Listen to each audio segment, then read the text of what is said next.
What's up, my dudes? It's the Vigorous Q&A again. Let's get started with a couple updates. I want you to subscribe to Kolton's channel because we did a couple collaborations when I was in Padia last week or earlier parts of this week. You might have seen some of the wisdom shorts over on Instagram. So we did a workout together at Elite Fitness. It's a little bit north of Padia. Has air conditioning. We did a leg day.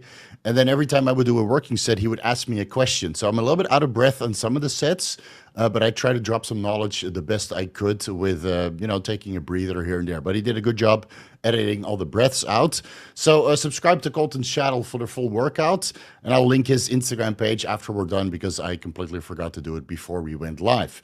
Okay, so last week was a little bit thin on the videos because after a holiday, I usually find myself in a little bit of a rut recording more videos. So I did record the Vigorous Load protocol that will drop on Monday, and I recorded a video titled "The Best Daily Dose of Tadalafil."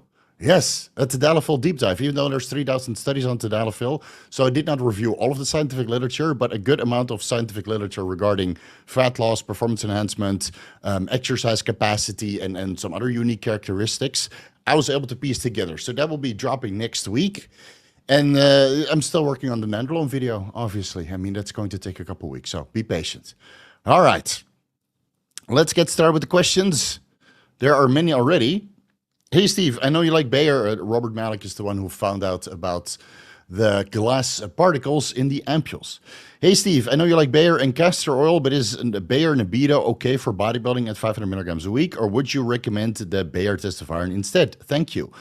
No, I think that's fine if you do 2 injections per week at least. And if you do daily microadministrations of Bayer Nebido or Bayer Testoviron, and it's 500 milligrams per week, obviously the Nebido, the testosterone, undecanoate, is a little bit longer ester, so it comprises more of the stuff that you're injecting. So if you're injecting 250 milligrams per 1 milliliter, you get less testosterone with Nebido compared to Testoviron because that's testosterone enanthate. How much of a net difference you're going to notice, I'm not entirely sure, but I think it's a couple percent difference. So you might want to go to 525 milligrams per week, or 2 shots, or 1 shot every 3 days, basically. So you have, like, every 6 days you do 2 shots. So I don't think it's going to matter that much. Bayer Nebido is significantly more expensive compared to Testoviron. So if you want to go with the best cost, I would go with Testoviron. That's what I'm using right now, and it's... well, it appears to be working, but maybe that's a trend, I don't know. You guys tell me, is it working? I think it's working. All right, so all good. Is there a way to predetermine a Rutsch's oil allergy?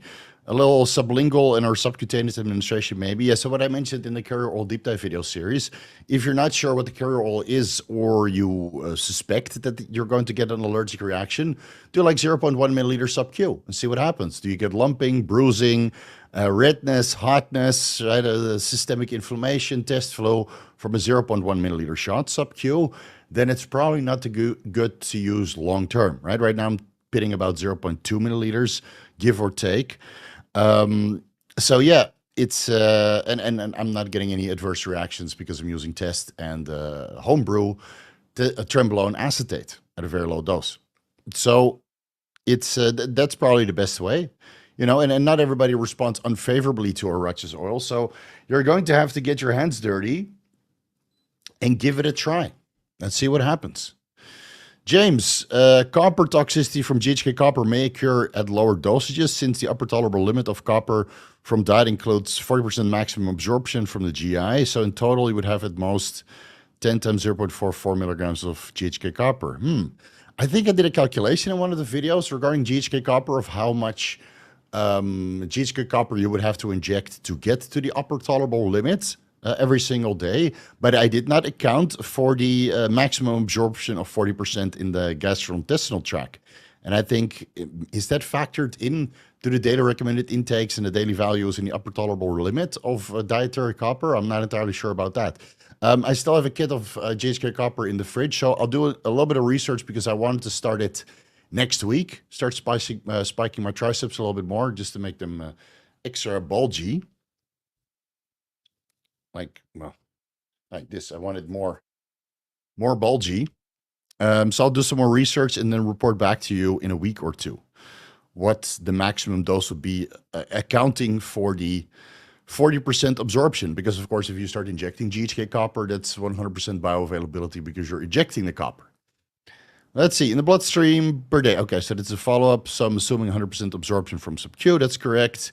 60% from your diet. Your 1.6 milligrams copper left from injection. So most guys would get maybe 1 or 2 milligrams of copper from their diet. You know, most of the diets that I've written is at maximum 3 milligrams of copper. So if that's 40% absorption, then you get what, 1 point something, right? Most people do not get so much copper in their diet. So again, I'll have to do some research and do some calculations, and then I'll get back to you next week.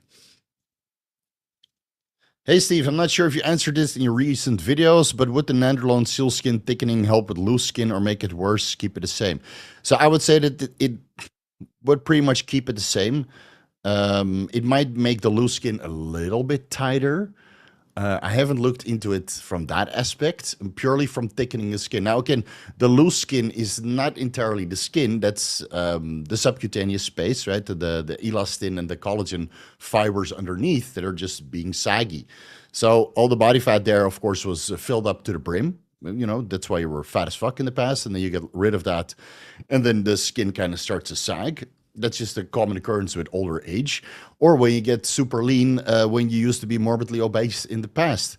How much Nandrolone would help with that? I mean, it would fill it up with a little bit of water retention, but then, of course, you would look less lean again. So I'm not entirely sure. I mean, this is why we have tummy tuck surgeries. The glucocorticoid steroid cream might also help slightly, but your mileage might vary with that as well. And when I say thickening the skin, it's just the skin, guys. It's this part, right? This gets thicker. It's not, you know, not this. This is fat and water. It's just this little part.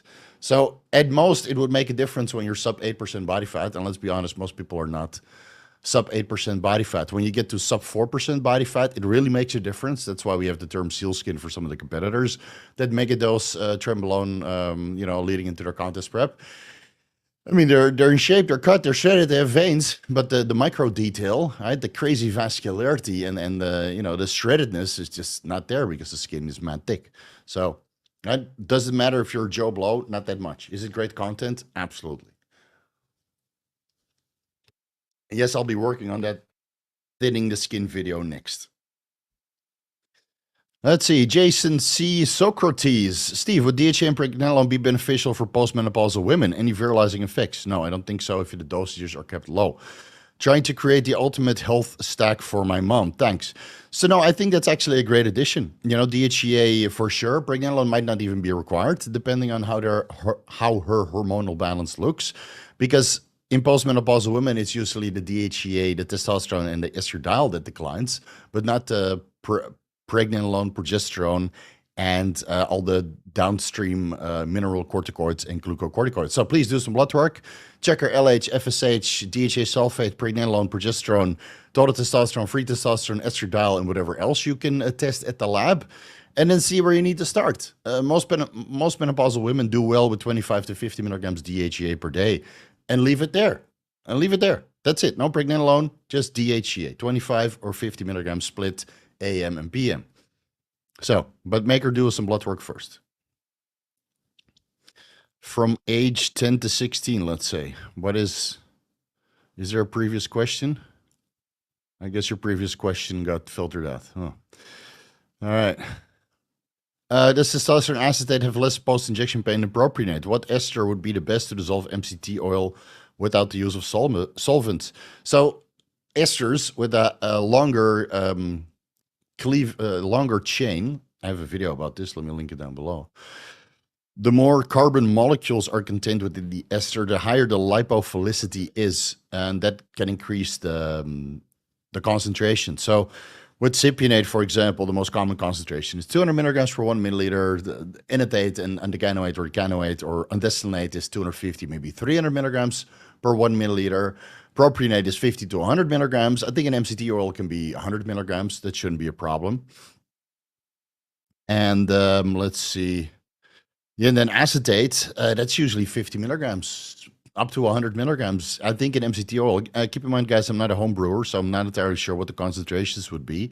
And MCT oil can also result in some post-injection pain because the MCT oil disperses and absorbs from the injection depot quite rapidly and might leave some of the testosterone that's already cleaved from the acetate behind. And now you have a slight amount of testosterone suspension at the site of administration, giving you post-injection pain because it's irritating, right? So with MCT oil, low volume daily microadministrations would be advised.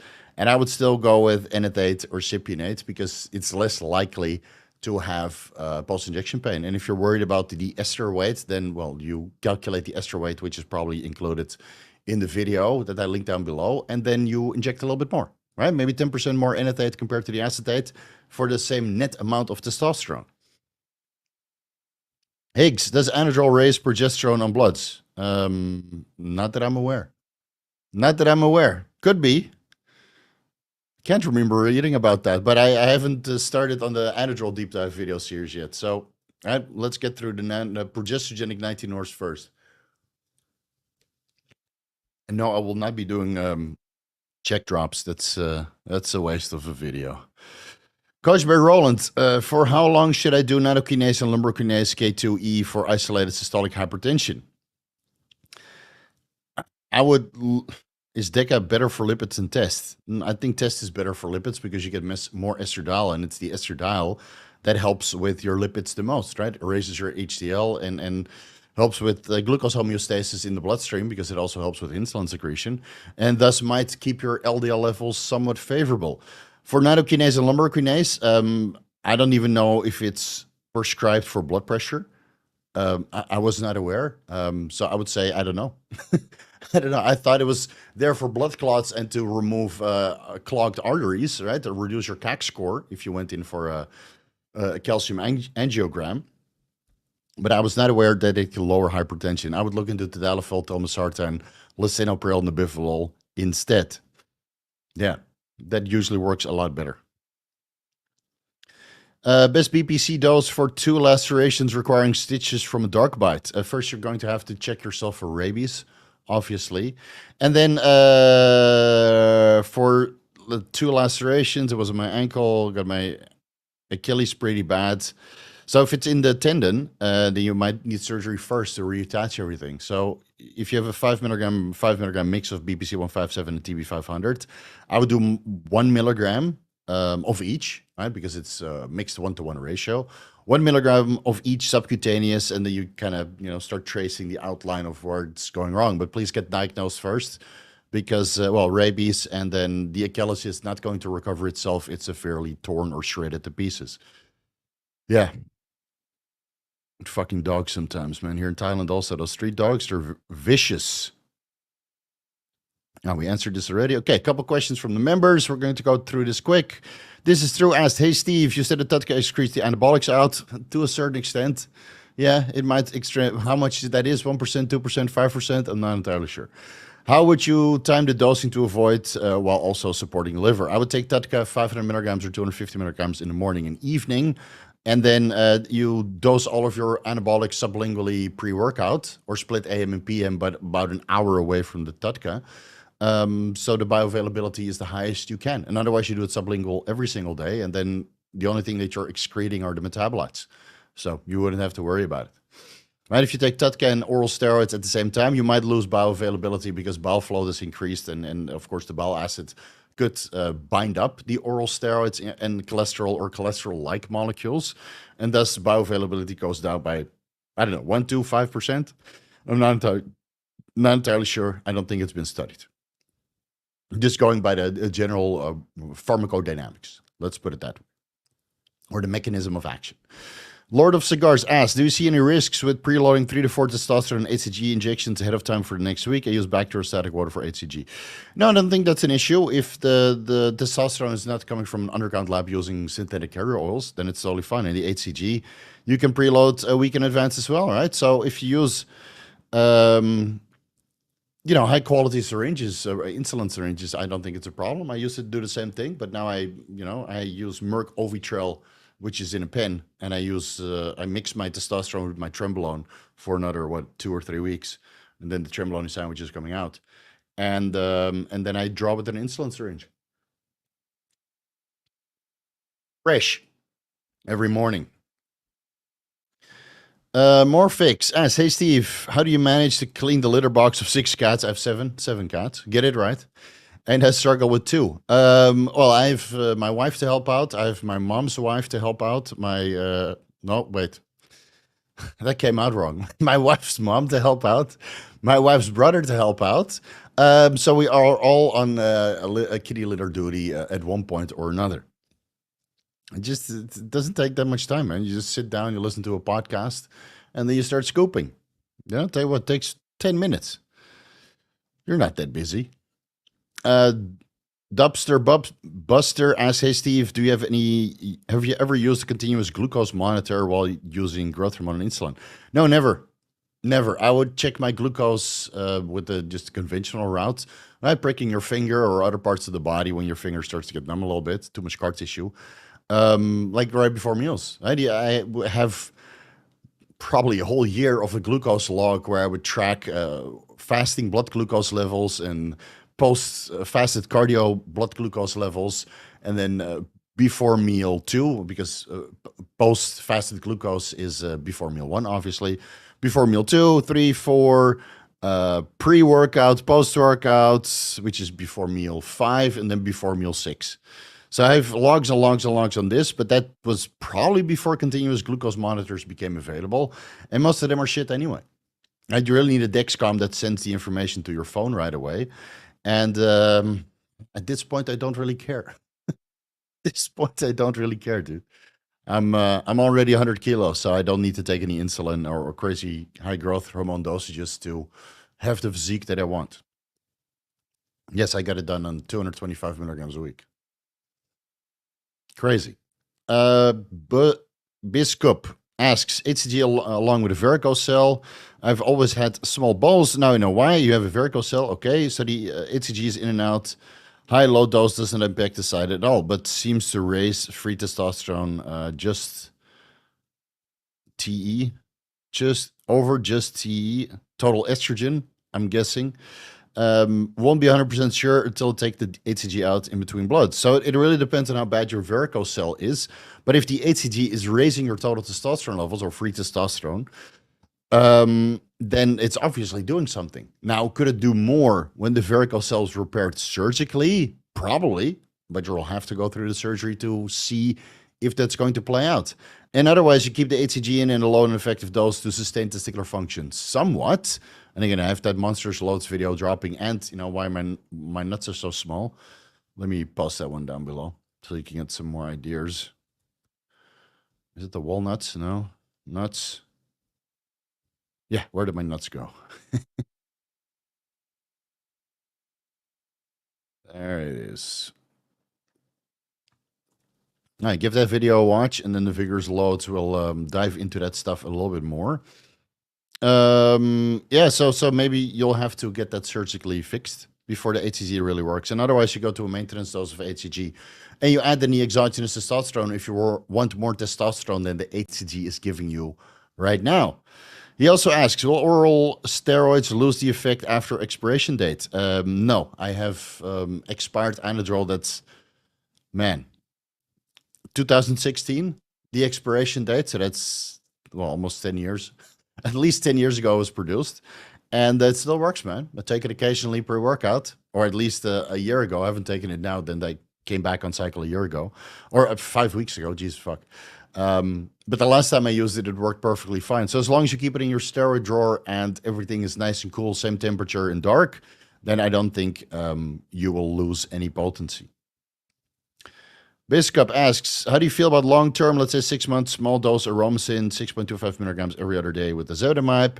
If taking them both puts estradiol and lipids exactly where I want them. Diet, cardio, supplementation, 90 to 95%. So I think you're asking about bring your estradiol levels down to increase your LH and FSH, and thus total testosterone levels go up. You could do that. Yeah, if it's for the height protocol, then I'm not subscribing for that. But yes, it's something you could do if you monitor your bloods. And I don't think that your Aromasin would lower your or skew your lipids that much. You probably don't need ezetimibe. But well, if you want to put it in and you do your bloods and everything is going in the right direction, then yeah, it's something you could consider. But for height protocols, I don't fucking know, man. I don't subscribe to that knowledge. Here's a lot of same guys asking questions. Dubster asks, hey Steve, what daily dose of IGF-1 LR3? Low enough to do safe long term. You have to cycle it, but high enough to help with poor sleep. Since when does IGF-1 LR3 help with poor sleep? That's growth hormone that improves sleep quality, not IGF-1 LR3. Slow gains. My IGF-1 is tested below the reference range. I know this is going to be a compromise. I don't know. Start with 50 micrograms bilaterally and work your way up. Right? You'll start somewhere. You see where your serum levels are. Sometimes IGF-1 LR3 doesn't detect as IGF-1 on blood work, so you still don't really know. And in other labs, it does show up. Or maybe it's the potency that is shit, and that's why it doesn't show up. You never really know, right? My Increx is showing up. I'm going to do my blood work again tomorrow. Start with 50 micrograms bilaterally, so that's a total of 100 micrograms per day, and then start increasing. See what happens. You know, you still need to cycle it with IGF-1 LR3. So you do, 21 days off. The first 21 days of the month you do on. And then the last 7 to 10 days of the month you go off, and feel free to use metformin during that time to improve IGF-1 sensitivity by crushing your IGF-1 levels. Right, and thus IGF-1 receptor sensitivity is somewhat restored based on the research that I've done when I designed that protocol. So give that a run. I'm running my Increlex the entire way through. And I have not made any, I'm not losing any IGF-1 receptor sensitivity based on all the fullness and the pumps that I get. Andrew Gallardi asks, is it possible to lower estradiol with zinc? If yes, how much is needed? Apparently from 25 milligrams onwards already. Estradiol currently at 65 picograms per deciliter. I'm on 175 milligrams a test. So zinc, I was going back and forth with Ryan from Cortex Labs before I made that video. It's on his YouTube channel. Let me see if I can link it. It's a great video. Cortex Labs zinc. Zinc is killing your libido? No. Here, zinc's uncanny estrogen lowering ability. All right. So I can't remember exactly, but I believe that estradiol lowers testosterone's affinity for the sex, or estrogen's affinity for the sex hormone binding globulin. And that's why the estradiol is now free in the bloodstream and can thus metabolize into non-active metabolites.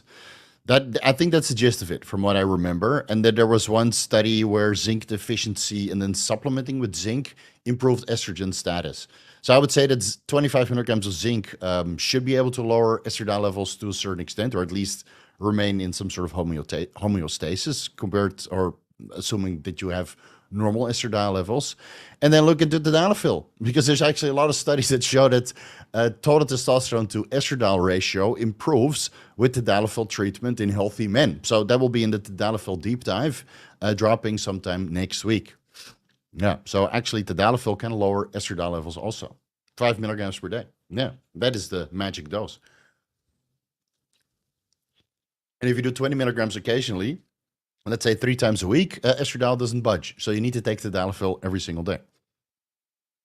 Let's see. This is true. Ask, hey, Steve, your thoughts on a diet that protein powder is the only protein source for convenience purposes? No, don't be stupid. I don't care if you take multivitamins or eat fruits and vegetables. You need animal meat sources. Let me emphasize this again. You need animal meat sources. If there's vegans in the chat, get the fuck out of here. I don't want to hear about your pity for animals, right? If you want to have a healthy life, you need to eat animal meat. There's entire cultures that avoid animal meat sources. And let me tell you, I've been to these countries and these people look unhealthy as fuck. They're walking diabetes, basically. Really, it's really bad. So you can have protein powder once per day post-workout. That's it. And if you don't work out, you don't get to have protein powder unless that's mixed in with yogurt or some sort of other meal. All right, I get it. Everybody's drinking protein powder. They're all being sponsored by protein powder. The only protein powder that I take is collagen powder. I don't take whey protein. I haven't taken it in years. I don't know. It doesn't taste nice. You get some sort of insulinotropic response. I mix my collagen powder from Gorilla Mind with essential amino acids, and I take that pre-workout. And that's my protein intake from powders. And the rest, the other 4 or 5 meals, it's all healthy food, man. That's all healthy food. You want to have convenience, then you don't have a physique. Look at all the people outside that are walking around for convenience. They all look like terrible pieces of shit. Do you want to be a terrible piece of shit? No. So start cooking. Start cooking your own fucking food. Otherwise, you're just as average and pathetic as everybody else, man. Now I'll have 6 shakes a day. Okay, good luck with that. Hey, Steve, any thoughts on line main as a nootropic? Also, do you believe that it can cause hair loss due to increase in BDNF? Yeah, so that's speculated that increase in BDNF can cause hair loss. With cerebrolizin, that's the case. Max, that's the case. Dihexa, that's the case. Nupep, that's the case. Anything that increases brain-derived nootropic factor. I haven't really looked into lion's mane. I took it a couple times. I'm not majorly impressed, but I have access to proper nootropics. Right? Real fucking nootropics. Real fucking medical nootropics. So why would I waste my time with lion's mane when I can go with Nupep, Dihexa, or Gorilla Mind Respawn? Which is basically the best formulation when it comes to nootropics that you can get on the market as well. And I don't think that there's lion's mane in Gorilla Mind Respawn, but let me double check so I don't have to eat my words later on. Oh man, I have too many products. Nootropics. I know they have the Gorilla Mind Shroom, and that's what the lion's mane has. And I took that a couple times, and I'm like, you know what? Respawn is my bae, so why change? Yeah, no lion's mane in Respawn. So. Uridine 5-monophosphate, alpha-GPC, L-tyrosine, and ginkgo biloba, L-theanine, saffron extract. That's my go-to, man, if I want something over the counter. And otherwise, I'll grab some of the good stuff from my steroid drawer. Yeah, that's where all the real good stuff is. Wasn't this live an OPD question one? No, this is a normal vigorous Q&A, man. Hey, Steve, any thoughts and experience about cosmetic peptides with GHK copper? Yes, I have, but I can't say that it does anything cosmetically. But I used it for side enhancement. So I used it to increase the thickness of my triceps, in which case I was successful. And yes, I still have a kit of, what is it, 500 milligrams GHK copper. So that's 500 divided by 10. So that's another 50 days. Yeah, so I might just start using that on my triceps and maybe fill out a couple gaps on minor injuries that I had, and then do some grassland technique and fill out those holes. But cosmetic, I don't know. I don't have any injuries. I used GHK copper topically for a while. Didn't really do anything, but I eat healthy. I have low oxidative stress. I inject injectable glutathione, injectable carnitine. I have a boatload of fish oil, and I think that does a lot more than GHK copper topically does.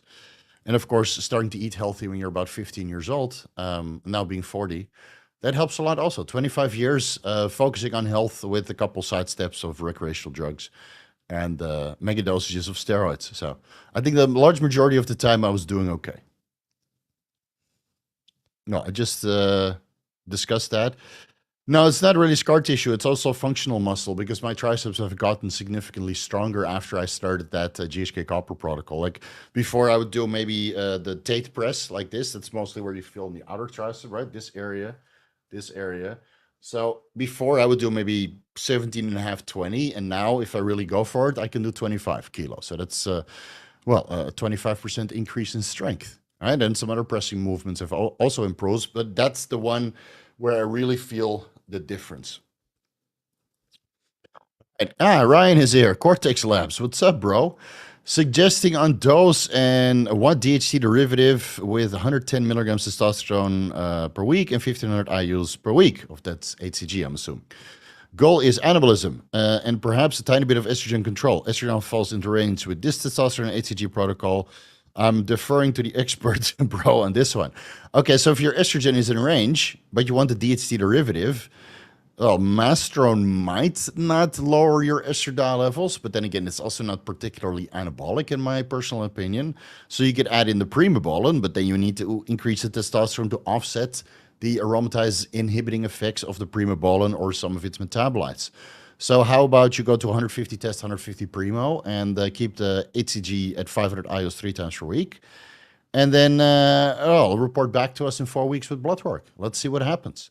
Of course, that's no longer TRT, right? That's 110 milligrams to 300 milligrams. So that's 3 times the dose. So you should notice some significant effects. And then nice work on shaving the beard. You look 5 years younger, Ryan. Good stuff, right? That's why I always shave. So I do look like an old fart. It's good for the ladies. They love freshly shaven faces. Or at least over here they do. Maybe in the Western world, they I need a beard. Otherwise, it's not masculine. All right, we go to the next guy then. Mr. Bean asks, is adding 200 milligrams masteron to 300 milligrams testosterone cruise? That's not a cruise, baby. Well, yeah, it's a cruise for a bodybuilder. I hope you're 300 pounds. A good starting point of estradiol is 60 picograms per milliliter, and test is 1700 nanograms per deciliter. I would expect your test to be a lot higher on 300 milligrams per week, baby. Yeah, I would expect that to be 2,600 to 3,000. So maybe change the test. And if your test source is also shit, then maybe your masteron source is also shit. I don't know. Looking for some SERM-like effects. I mean, the SERM-like effects is a very big overstatement, right? Potential SERM-like effects. If you want estrogen management, then yes, 200 milligrams of masteron should be able to bring your estradiol levels down. But I would be more worried about the low testosterone levels that you have on this much testosterone. So I would start looking for some better sources, bro. Yeah, or you're a high aromatizer, and maybe if you add in the masteron, your testosterone shoots up to 2,500, and your estradiol shoots down to 40, 50 picograms per milliliter. Could be. You never really know, man, until you do blood work. I've seen all kinds of weird shit happen when people add in steroids. Well, if your test is underdosed and your masteron is actually testosterone probe, then your testosterone will go to 2,500 nanograms per deciliter, but your estradiol will go to 100. Ooh, that's gynecomastia territory, baby. So, source carefully. Wonder what the future for Bitcoin will be now that it's tumbled down below 61. Well, the 200-day moving average is looking pretty fucking juicy. I made some good trades on the way down, and now I'm out. So let me see where we are. Everybody comes here for the crypto advice now. You know, it's funny. These live streams are doing better than than my actual educational content. All right, I tell you guys. Oh, 61. Let me see. Where are we? I should just install TradingView on this computer. All right, we're still in the downward trend. Broke a little bit.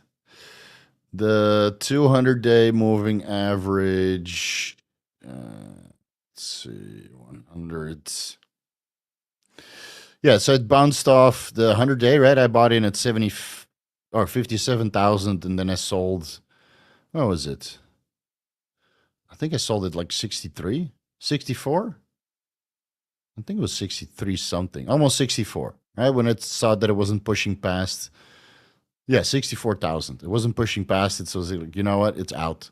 And then I had a very small trade at the 100-day moving average. It was about 61, where it is now. And then I sold again at 62 and a half. I know it's $1,500 gains per Bitcoin, but I mean, it adds up. And right now, I'm waiting until it hits the 200-day moving average. So let's give it a couple days. A 15% drawdown would be nice. Maybe a wick all the way down to the Fibonacci of 0.61. That's pretty low. I think it's going to bounce off the highs of Valentine's Day, 14 to 22 this February. So 52,000. Yeah, and by the time that it's that low, it should be the 200-day moving average. So let's see what happens at the end of May.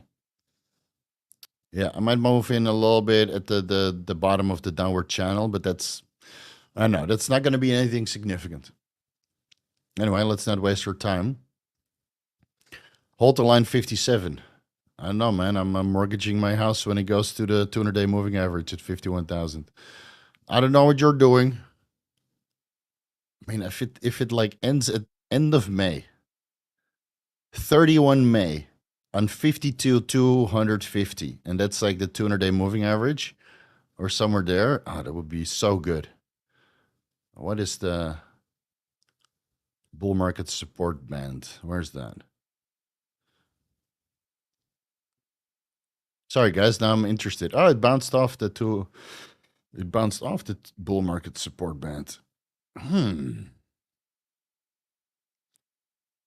Hmm. That would be a pretty hard week below it. Well, with Bitcoin, you never know, right? Just wait until they start cutting rate hikes and then everybody takes their money out.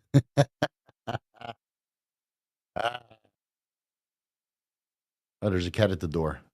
Mohammed, hey Steve, any ideas on how to improve my wife's health after chemotherapy to treat breast cancer? Notes she has to take tamoxifen for 5 years. Thanks. No, I don't know, buddy. I'm sorry.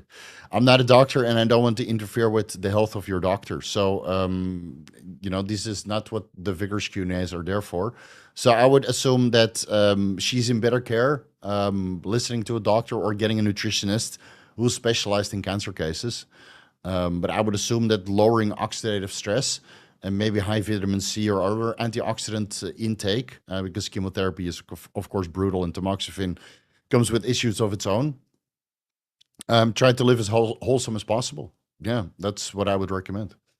But I do not know, man. I'm not familiar with cancer or the treatments thereof at all.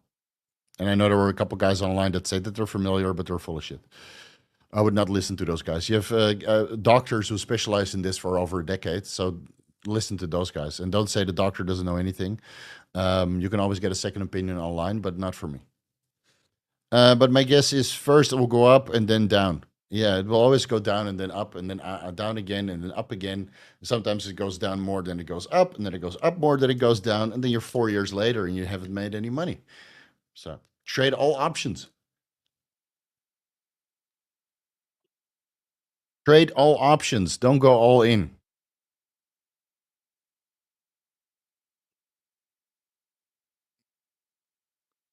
Have you heard any anecdotes from stacking Sigma with TRT? I don't think that that's going to work because TRT will override whatever luteinizing hormone signal you're going to get.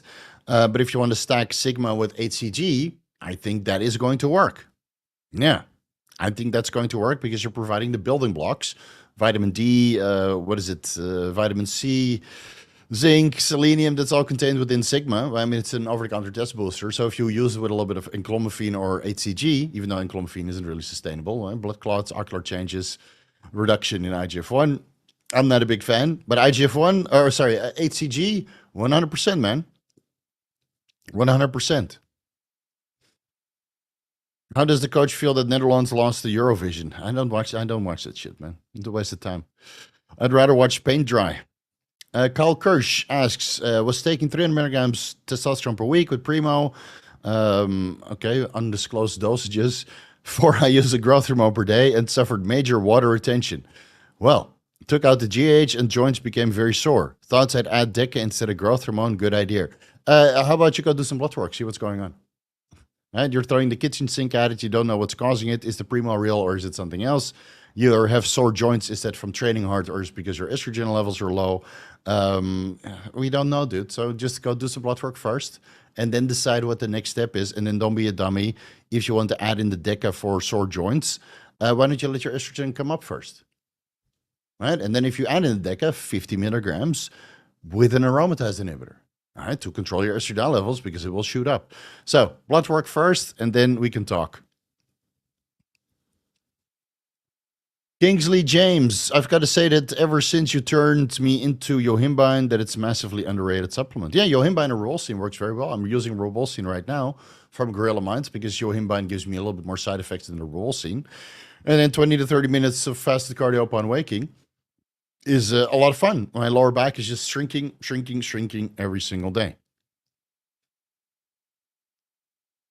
Joshua, 225 milligrams testosterone, 300 milligrams masteron per week. Only sometimes I need 1 milligrams Arimidex per week for the nips. Okay. Puffy nips are very suckable, obviously, but only let them be sucked by the girlfriend. Okay. Also planning in to add 3 IUs growth hormone daily. Do you think 6 IUs every other day is better per some studies that suggest IGF-1 receptors won't be desensitized on every other day dosages? I mean, IGF-1 stays elevated for 32 to 36 hours after growth hormone administration. So how much will they desensitize or desensitize less if you're going to 6 IUs every other day? You can give it a try. I don't think it's going to make a fucking difference. Honestly, the insulin sensitivity will be different because now you only have higher dosages of growth hormone coming in once every other day. So you have one day where free-form fatty acids are not that elevated. But then again, on this much testosterone and masterone, I don't think that's going to be an issue either. So experiment, see what's going on. Again, I'm using Increlex 500 micrograms every single day. And I can't say that my IGF-1 receptor sensitivity has come down at all. This week I have barely eaten any carbs, maybe 50 grams of carbs post-workout. And I mean, what the fuck, dude? Look at it. Look at it. So, I don't know. Maybe you just got to train harder so those nutrients have a place to go. I train pretty fucking hard right now. Aaron Hurl, 3 weeks into 600 milligrams testosterone enanthate. I'm assuming 500 milligrams EQ. Then I watched the liver video. Do I continue my 20-week cycle or stop being poor and get on Primo? Yes, that would be better.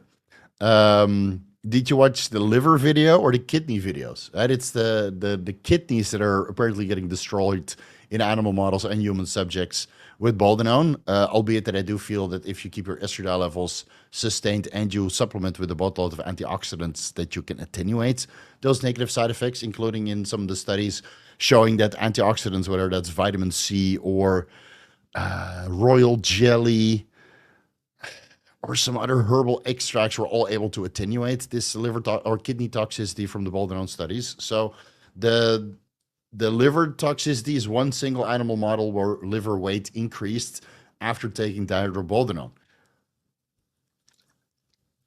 So, and then again, in all those kidney studies, I can't say that I remember that liver weight increased in those animal models on boldenone, looking at the kidney parameters instead.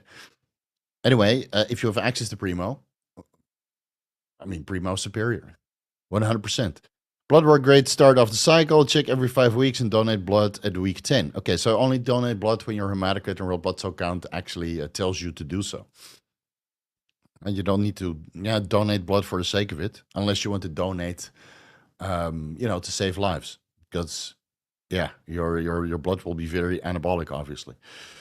I take Aromasin because my estradiol gets a little bit high on my testosterone enanthate TRT. I don't even know what you're doing now. You're taking TRT, zinc, and clomiphene.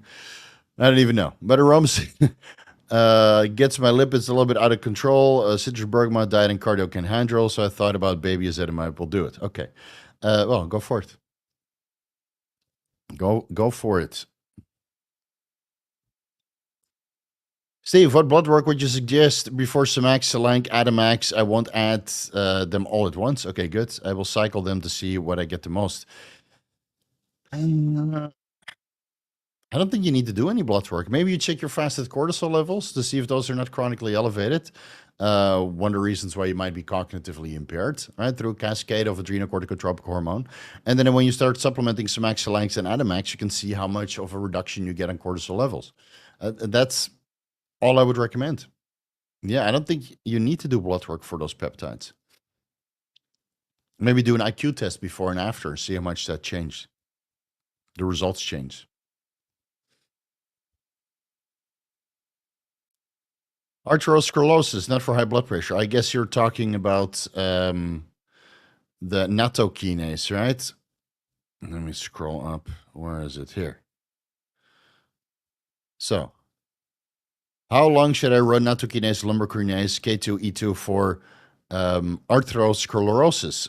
Well, until it's gone. Could be months. Yeah, you keep running it until it's gone, man.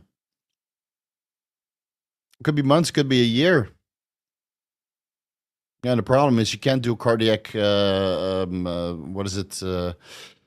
cardiac scanning with the contrast too often, because that shit is also pretty harsh in your body. So, yeah, I don't know. I would do it for a year and then discuss with your doctor to see how often you can check your CAC score. Luckily, my CAC score last time was 0. But I'll do it again in maybe 2 years or something. No, what is going on with Wavelink?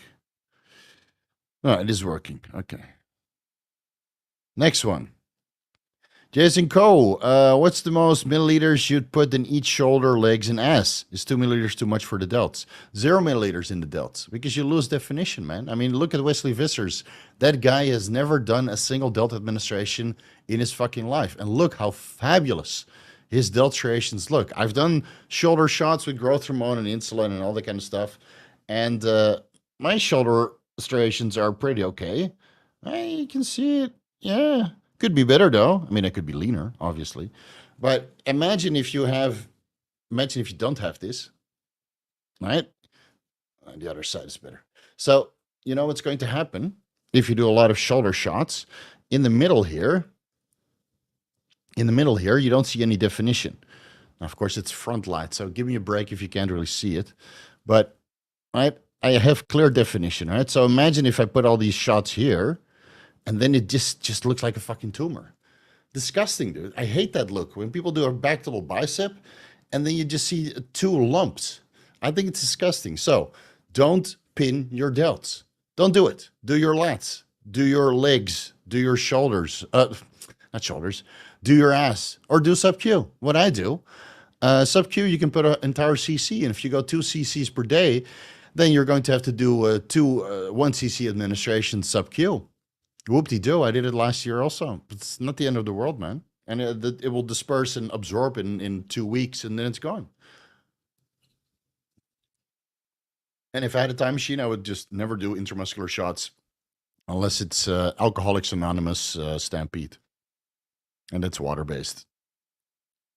And that goes through an insulin syringe also. But I would never do oil-based shots anymore, man. I would do all sub-Q. Should have listened to, what is it, Chrysler, the doctor. Let's see, H. Hey, Steve, what do you think about MK677, 10 milligrams before sleep, taking it over the years, maintenance for pubertal height growth? Fuck off. Guys, can you blame this guy? I don't want to do these height protocols. Get out of here, dude. For fuck's sake, man. Where are all these kids coming from? Height protocols. Dude, I'm going to have to ban you. This channel is for adults. Please retract your super chat. I don't even want to make money from this stuff. Get out of here, man. Get the fuck out of here. Go ask somebody else. Go ask some of those TikTok influencers. Is 50 milligrams of fat from food like chicken breast, eggs, cottage cheese, and 50 grams of butter too much when taking exogenous insulin, testosterone, and growth hormone? No, I don't think so. But there's better fat sources out there than chicken breast. Cottage cheese should be okay.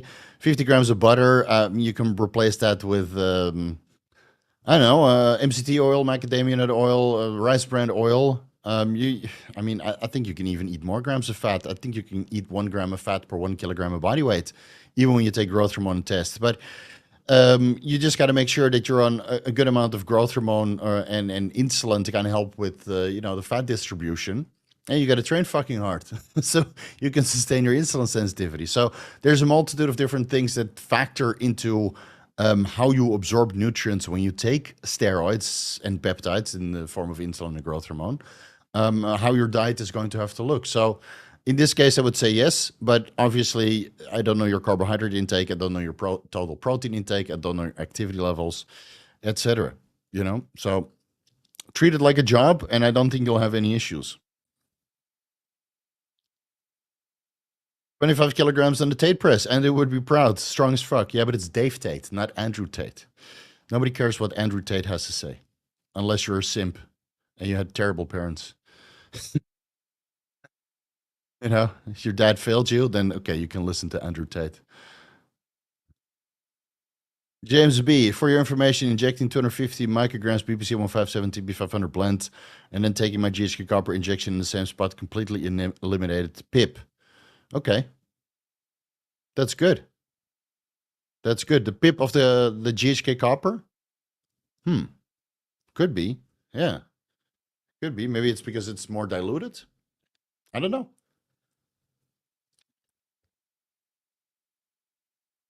Go with 5 milligrams per 0.1 milliliters. Oh, it's going to burn. Then again, what doesn't burn in life? Yeah, this guy is. I think I banned you, but I'm still going to answer it because it's not about a height protocol. Will you do the 200,000 milligrams testosterone cycle weekly again? No, I'm too old for that shit, man. I don't see how Chase and Paul Burnett are getting away with this stuff. But if they want to do it, yeah, go ahead. I'm sure physically I could get away with it, but I'm already 100 kilos, and my deal with myself was to be around 100 kilos. So if I want to get bigger, I'll have to get leaner, and I don't need to take more steroids right now to get leaner. And I'm still getting stronger in the gym. My training intensity, training capacity, and all that stuff is getting better and better and better. So it's not required. Yeah, it's not required anymore. But I had a great time running that much test. Absolutely. Workaholic cookie cutter cycle for endurance. TRT with Vyvanse and things like NMN, PQQ, biquinol. Guys, cookie cutter cycle for endurance. All right. Even though I've answered this question a million times before, and I have an entire endurance deep dive video series about this. TRT, cardarine, 10 milligrams. Vyvanse is terrible. That's amphetamines, right? Or methamphetamines, dexamphetamines, whatever the fuck it is. So it's vasoconstricting. So I don't think that's good for endurance. You want a vasodilator, not a vasoconstrictor. So take the Vyvanse out or reduce it to like 2.5 milligrams or something. Nicotinamide mononucleotide, ubiquinol, pyroquinoline, quinone. That's all good. General over-the-counter pre-workouts, the adaptogens that I discuss in the endurance deep dive video series. Honestly, there's a boatload of different things you can look into, and they all make sense. And otherwise, watch the MMA stack. You know, the MMA stack kind of digests everything. I'll link it down below. I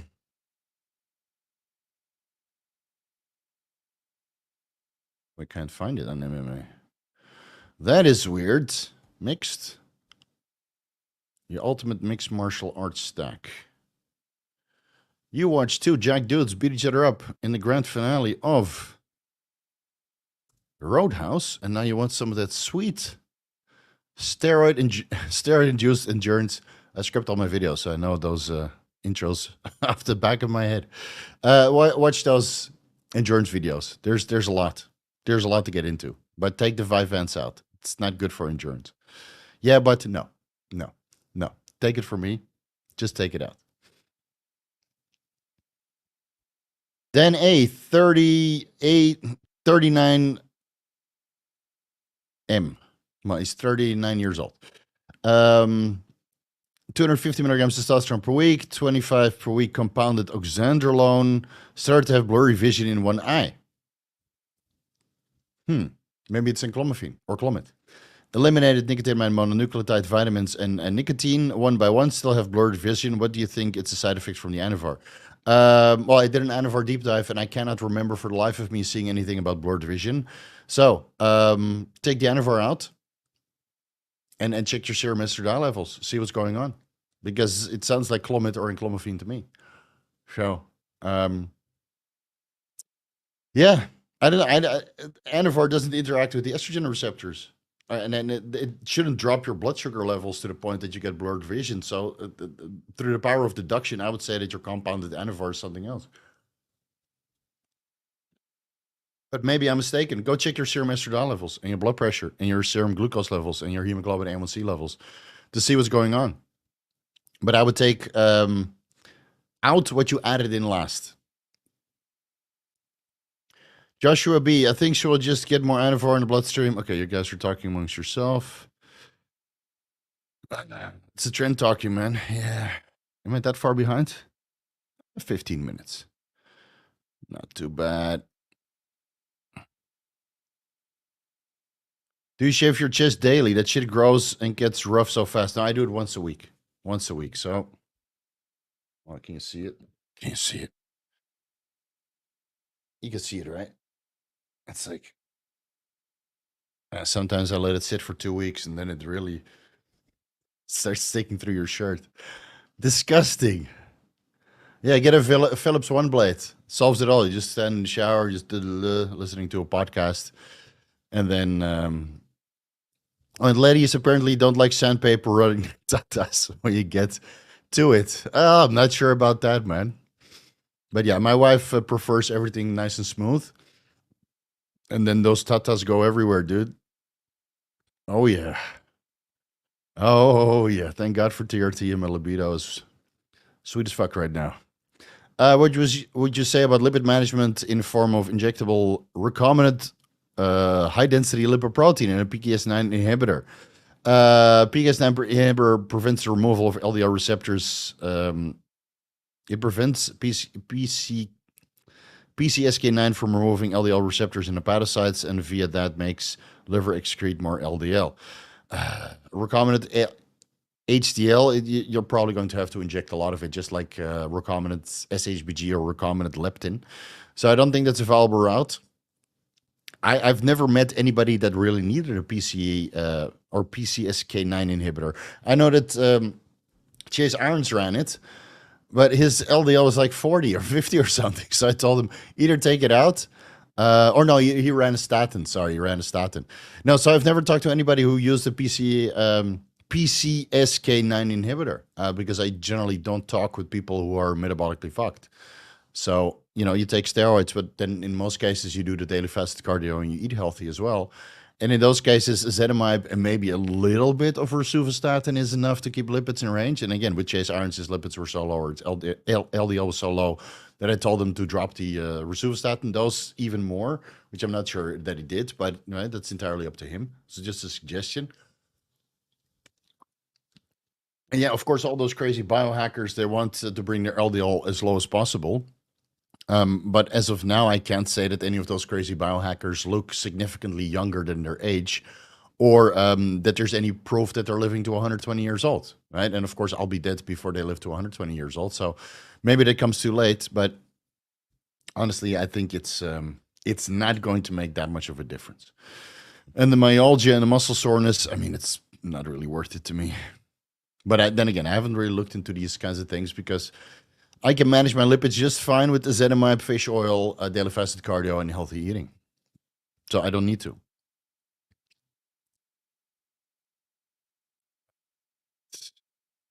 All right, Igor, I'm going to skip over your questions because you're spamming a lot. So we'll see you next week. Do you find that there's a link between being predispositioned to being fat and muscle growth? Yeah, some guys just seem to store fat and muscle relatively easily. I'm one of the same people. I can gain muscle pretty easily on low dosages as long as I eat, but then I also get fat. And then getting lean is a little bit harder. It takes me months to get lean. And then, sustaining the muscle is doable unless I really go to town on the fast cardio. So right now I'm just dieting slowly. My lower back is getting in more tighter and tighter and tighter. So I expect to be pretty lean in. I should look good at the end of this month, and then I think I should be pretty lean. Well, where are we now? May, end of July. I'm just gonna keep dieting until I go to the Olympia, so I can show up extra diced. Because I'll go on holiday and I'll have a couple extra cheat meals, right? So I'll have a couple setbacks, but I don't really diet too hard, so I don't really care.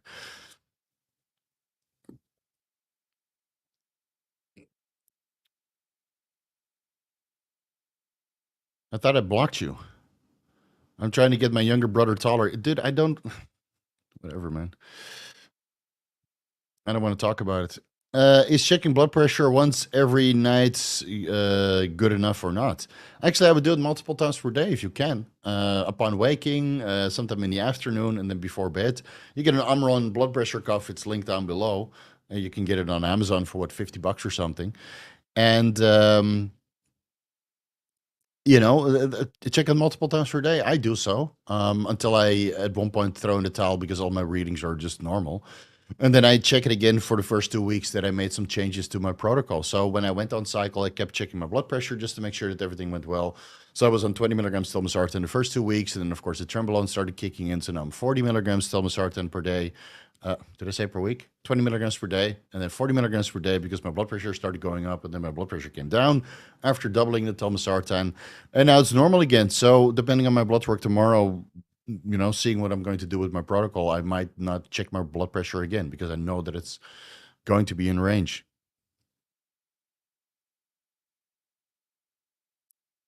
Let's see. D, is growth hormone levels worth testing in blood work, or should you just test IGF-1? So if you can wake up early enough, and you're taking some sort of growth hormone secretagogue, which I did mention in the GH optimization video, the maximized growth hormone cheat sheet, then upon waking, your growth hormone levels could still be elevated. But of course, if you're going in a little bit later and you're not taking any kind of growth hormone secretagogue, whether that's melatonin or ipamorelin, testosterone, MK677, then it's probably not needed, and you just check your IGF-1 levels. But if you're taking exogenous growth hormone and you pin that 2 hours intramuscularly before you test serum levels, then yeah, it would be wise to check both.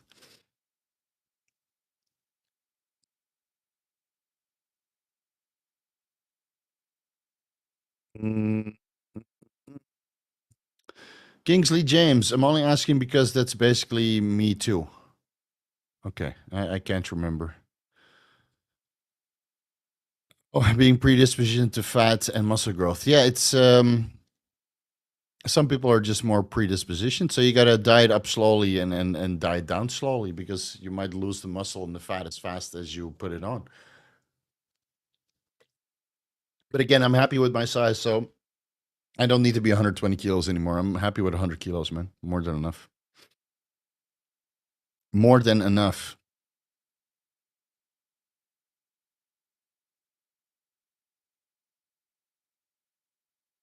All right, we're done with the questions. Now I'll answer what I want to do. Are your protocols no longer available on your website? Are they only available through consultations now? You mean the ebooks? No, I took them offline because they're outdated. I gave everybody an entire month to get them on a discount, and now, of course, everybody's bugging me to put them back online. Well, let's see. F in the chat if you want to see the ebooks again. I can put them back up tomorrow. I already got a ton of messages like, I want to buy the ebooks. I didn't get a chance. I didn't have money at the time. I want to buy them now. So put it in the chat. F in the chat. Let me see how bad you want it. Or hit the like button. That probably goes a better way. Let me see how many likes we got so far. 64. I don't know what to say. 240 people in the chat. 65 likes. Emo, of course, it's one guy that's actually pressing F in the chat. Well, I wouldn't mind, man. I mean, I don't mind making money, but I'm not going to update them. And every time you guys ask me a question about the ebooks, I don't have time to answer it. So, but yeah, if you want personalized advice and super updated protocols, then a consultation would be the best way to go. Yeah.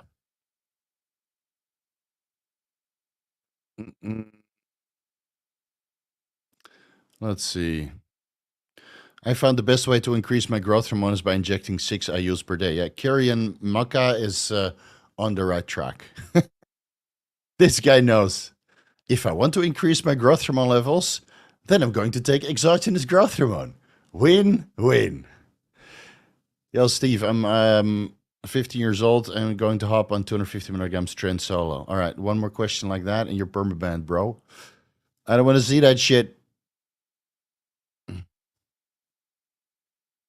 thought I blocked you. Yeah, that's what she said. Oh, but you know how women are. They block you for a day and then they unblock you because they can't stand that they don't get the attention. Oh, no.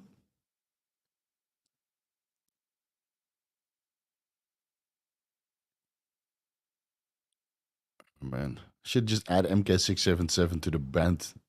You know what? I'm going to do that now. Settings. Community. Osterine. MK677. MK677. Ibutamorin. What else are people asking about? LGD. All right. Save. Never again. Blow me. All right. What else is fun?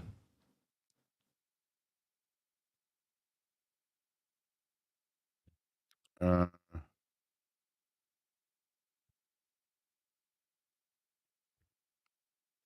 Oh, 119,000 followers. Seems that the road to 2,000 is shorter than the one took to 100K. Actually had a great boost initially with a couple videos, and now it's declined again. So I'm not sure what's going on with the algorithm, or that the deep dives are just not doing very well. It's hit and miss with this YouTube channel. Luckily, my income is still increasing, and at this point in time, I'm basically doing it for fun. So just doing I'm just doing the videos that I want to make, that I feel are important for the fitness industry. And once I run out of content, then I guess, or once I have a kid, then it's just going to be 4 hours per day, not crazy amounts anymore. Whatever followers we end up at, it's well, we'll see. I don't really care anymore, man. All right, let's scroll down a little bit. How much is a consultation, or does it vary? Yes, it varies, but it depends on time. So you can find the link down below to consultations. Off the top of my head, 20 minutes is $675. 40 minutes is, man, when was the last time I did a 40-minute consultation? It's always 20 minutes or 1 hour. Let me double check. I don't even know. A lot of 20 minutes turn into 40-minute consultations, but most of the time people just book 20 minutes. And then, but 40 minutes, it's rare, man. You personalized advice by email. Yeah, 40 minutes, easy. It's a little bit cheaper because I don't need to set time away for it. Oh man, WordPress is so slow. Anyway, 1 hour is $1,620. Man, it's slow. No wonder I don't get any consultation requests if this website is not loading. Oh, all right. Consultation fees. 40 minutes is $1,215, 10% discount over the 20-minute rate. And 1 hour is $1,620. It's 20% discount. And I have a 10-hour package worth $11,140. Yeah, and if you feel that sounds insane, it is. But the demand is too high. Otherwise, I'd be doing consultations 5 hours per day. And I've done that in the past, and it's not fun. So you can find the link down below. All the information is there. And if you're interested, you can either pre-purchase or shoot me an email, and we'll set it up. Lord of Cigars, you're God's gift to mankind. Looking forward to the Tadalafil deep dive. That medicine is life-changing. Yeah, that's some good shit, Tadalafil. But I haven't run it for a very long time because I get great blood pressure management from telmisartan, obviously. And with Tadalafil, even if I have a perfect diet and use apple cider vinegar and the betaine hydrochloride, I still get a little bit of acid reflux, especially during the workout, because I would take it pre-workouts with pre-workout orals and, magic cocktail of intra-workout drink. And I know, I just acid reflux, and then you need to drink it all down, and you drink way too much, and then you pee up a storm after you're done training. So I haven't taken it in a while, but after running that deep dive through the grinder of PubMed and Science Direct, I might throw it in here and there. But yeah, I know the Trembolone is great.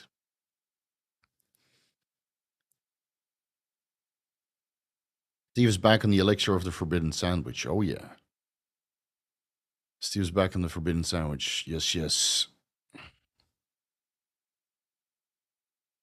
1,600 pesos. Holy shit, I'm in the wrong business. Well, I didn't get there overnight, okay? I've been coaching for 15 years. So, yeah, but with everything, you keep increasing the prices as demand increases. And let's be honest, the dollar isn't worth much right now. I mean, I don't know what they're doing over there, but they're printing and printing and printing. And keeping the interest rates the sky fucking high. So that dollar doesn't go very far anymore, man. How to afford gear as a bodybuilder with no job? Well, you're going to have to have a job, or rich parents or rich uncle who is going to supply you. So you're going to have to work, man. Yeah, get a job. It's a giant. Get a job, bro. Job first. Bodybuilding comes after money. Yeah, but even when I was dead broke, when I was like, yeah, 21, when I was still in university, just starting to work. And when I came back from traveling, I assumed to be dead broke, even though I did a good amount of savings, because I didn't know how long those savings were going to last. And I still did bodybuilding, man. So there's always a way. But it will it be optimal and perfect? No. So you run a little bit of test and cheap foods, and you go to the gym, so you at least don't wither away and turn yourself into a gamer, because then your body composition is absolutely terrible, obviously.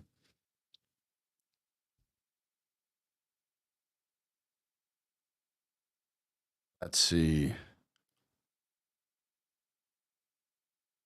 King Fago, whatever. I have osteogenesis imperfecta. Any tips?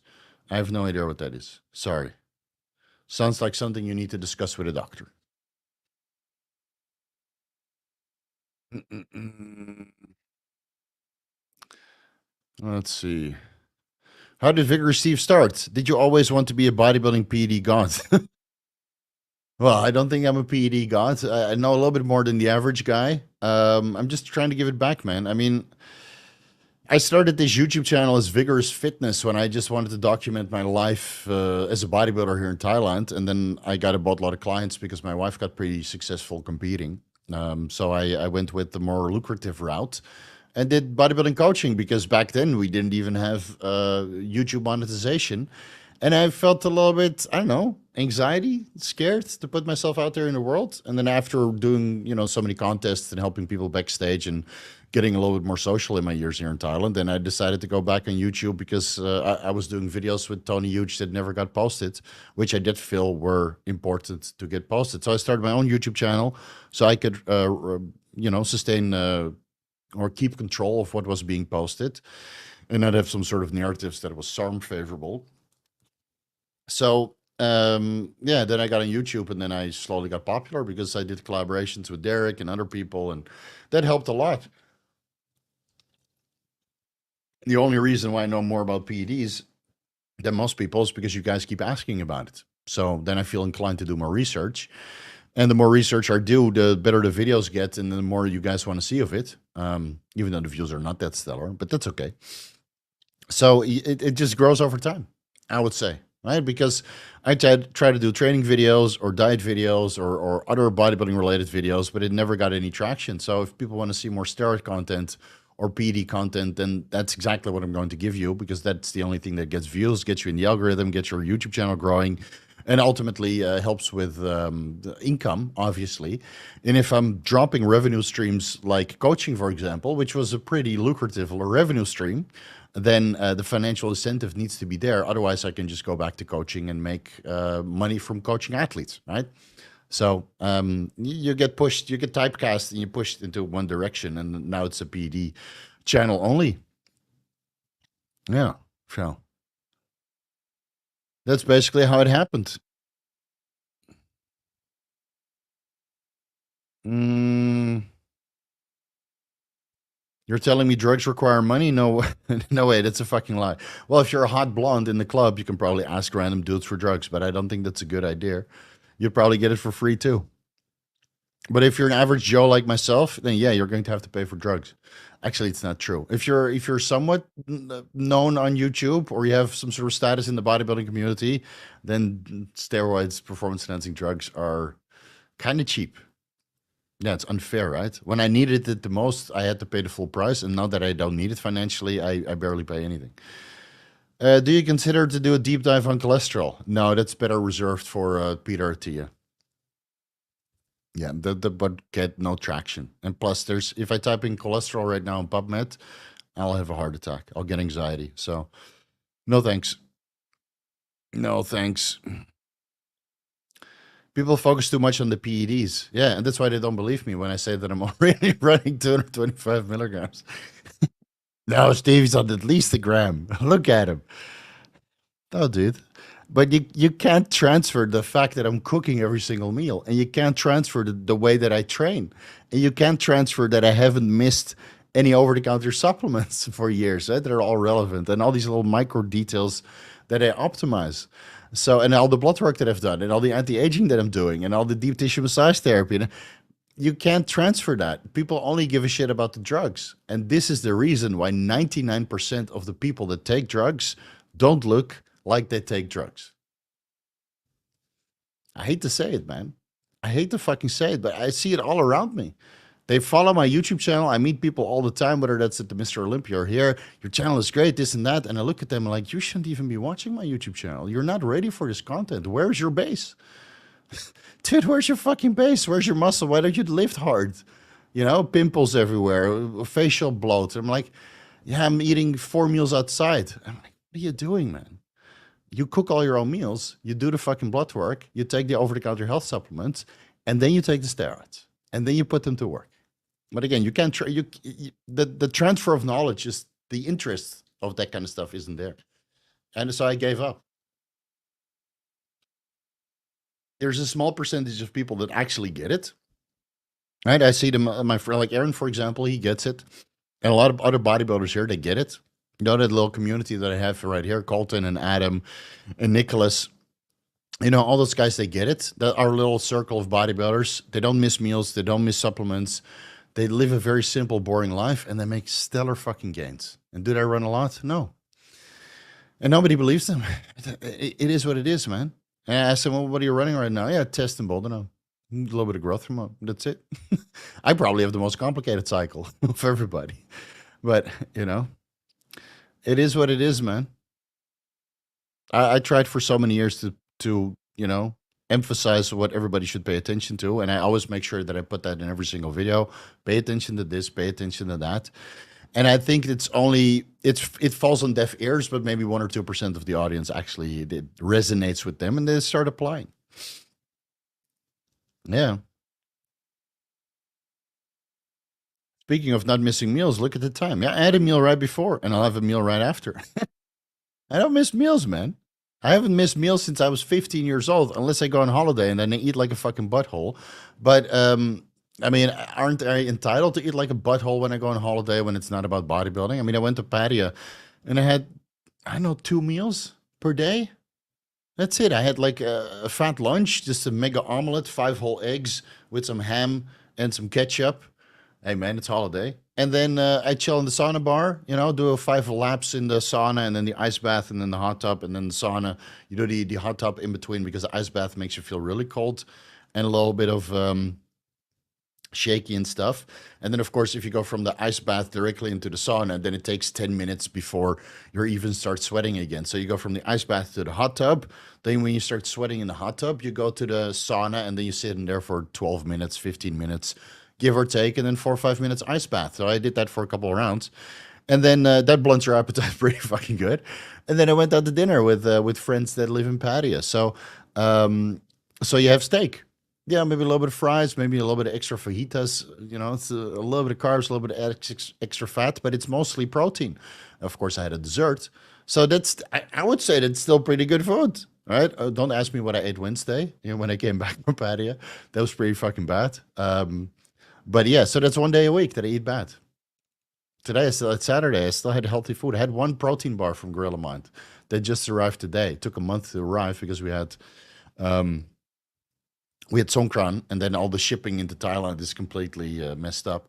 So, yeah, so I had 1 protein bar today and 5 healthy meals. Yeah. Tomorrow I will eat Beirut, so that's Lebanese. So that's mostly meat. And of course, a lot of garlic. So my wife is definitely going to get the Dutch oven. Yeah, finally, thanks to you guys, I know what the Dutch oven is all about. And then I'll have, I don't know, some fruit and a protein shake. And then maybe if I feel naughty, I'll have a big fat cookie and an ice cream. Hopefully that doesn't blow my stomach up. Because again, on Trembolone, my stomach is not so forgiving when I eat that kind of food. So yeah, that's the life, man. That is the life. It sounds so boring. Drinking every 3 months, you know, having a good time every 3 months, a cigar or some whiskey, whatever, and the rest of the time you just keep trucking along, being productive, making money until you throw in the towel. All right, let's not get too off track. Alvaro, what's up, bro? What are your thoughts on 18 IU's Serostim a day versus around 6 milligrams Increlex a day? Now, 6 milligrams Increlex per day would be way too much, dude. In terms of muscle growth, just curious since they have comparable prices. Okay. I would do both. Because the Serostim, I think if you run 9 IUs to do that, you can run 15 IUs Serostim and then 500 micrograms Increlex per day on top.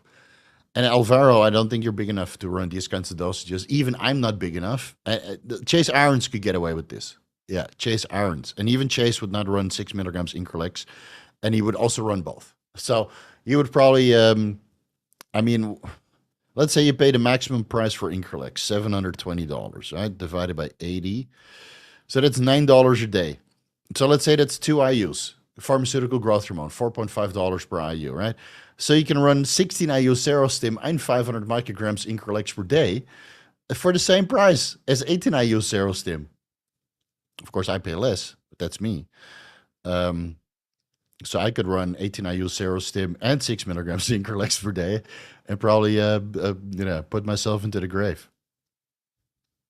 So 2.4 IUs growth hormone it is, 500 micrograms Increlex, 156 milligrams testosterone, 25 milligrams of tren, and 70 milligrams of Anavar. And that's it.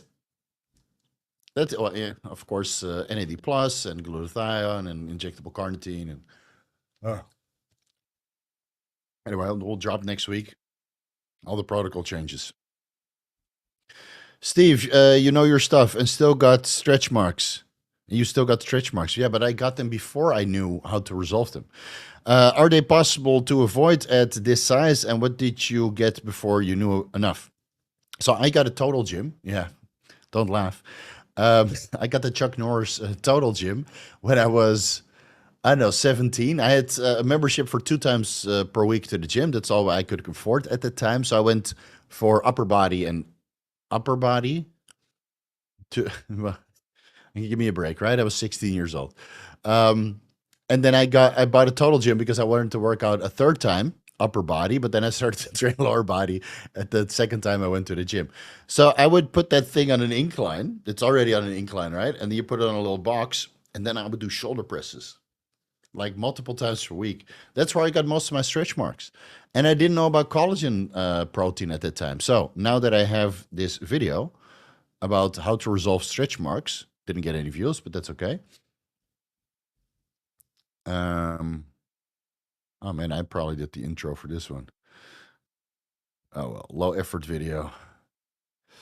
So after I started supplementing with collagen, I've never gotten any stretch marks again. And I'm sure Menno Henselmans and all those natty influencers will say,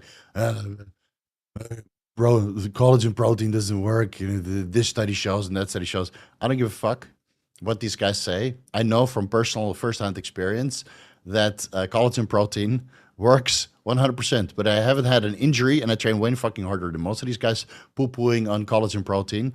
And I haven't had a stretch mark since. And look at my skin, dude. I mean, okay, I'm getting old, but I think my skin quality is pretty fucking good, man, for a 40-year-old. It's collagen. 40 grams of collagen every single day. No excuses. Works great. So I haven't got an extra stretch mark since then. And most of my stretch marks came when I was around 80 kilos. And I got myself all the way up to 120 kilos. And I don't think that my stretch marks got any worse. Maybe in between my legs and my adductors got a little bit. But I was, max efforting the adductor machine twice a week with a gym pin, with a 100-pound plate and a 45-pound plate. So, what more do you want?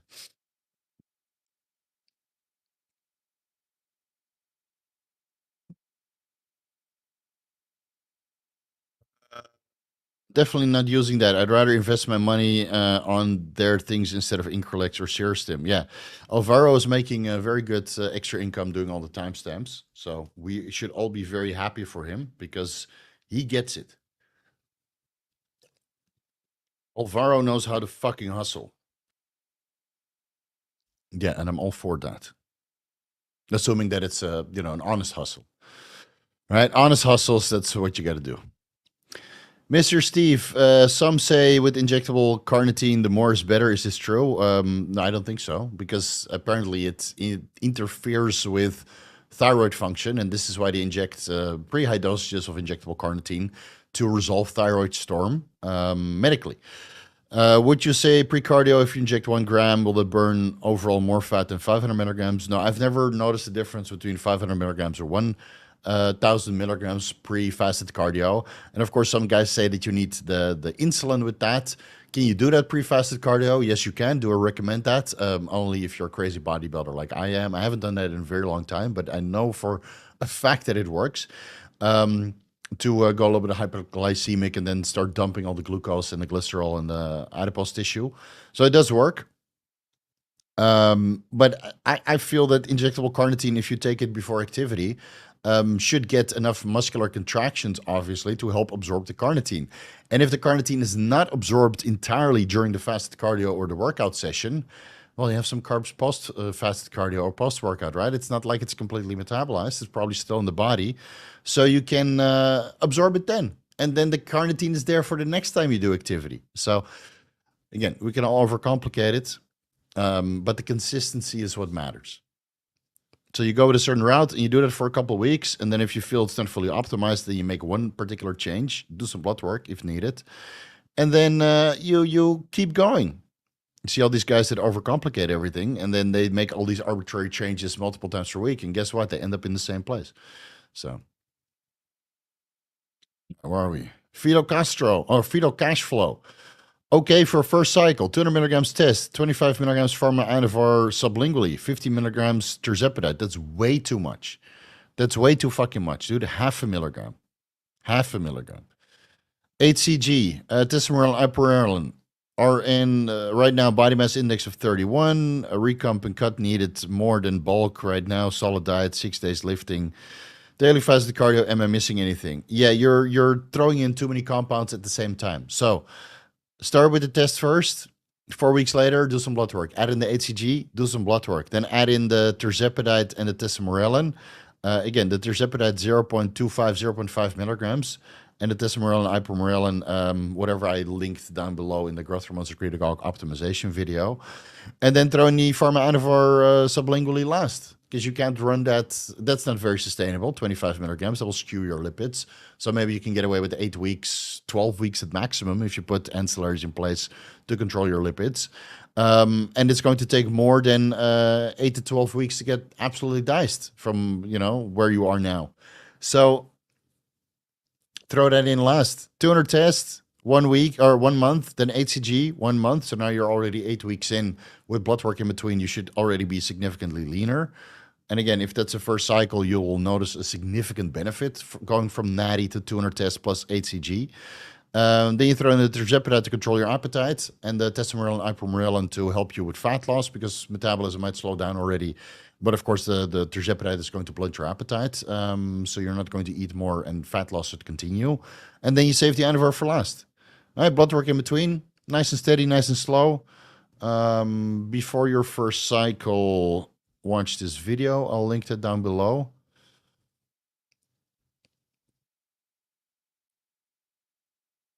Then follow the links because there's many other videos that you can look into. Let me do the TRT video also. Try this before you do TRT. Give all those videos a watch. They're linked down below.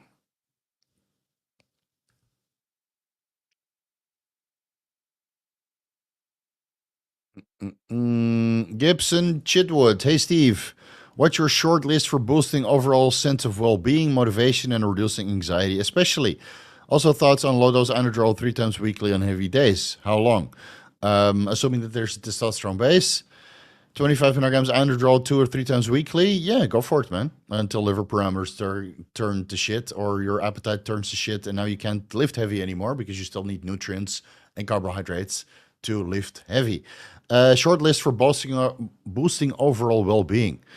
Fluvoxamine. Nothing makes a difference like fluvoxamine, man. TRT and fluvoxamine, it's a game changer for me.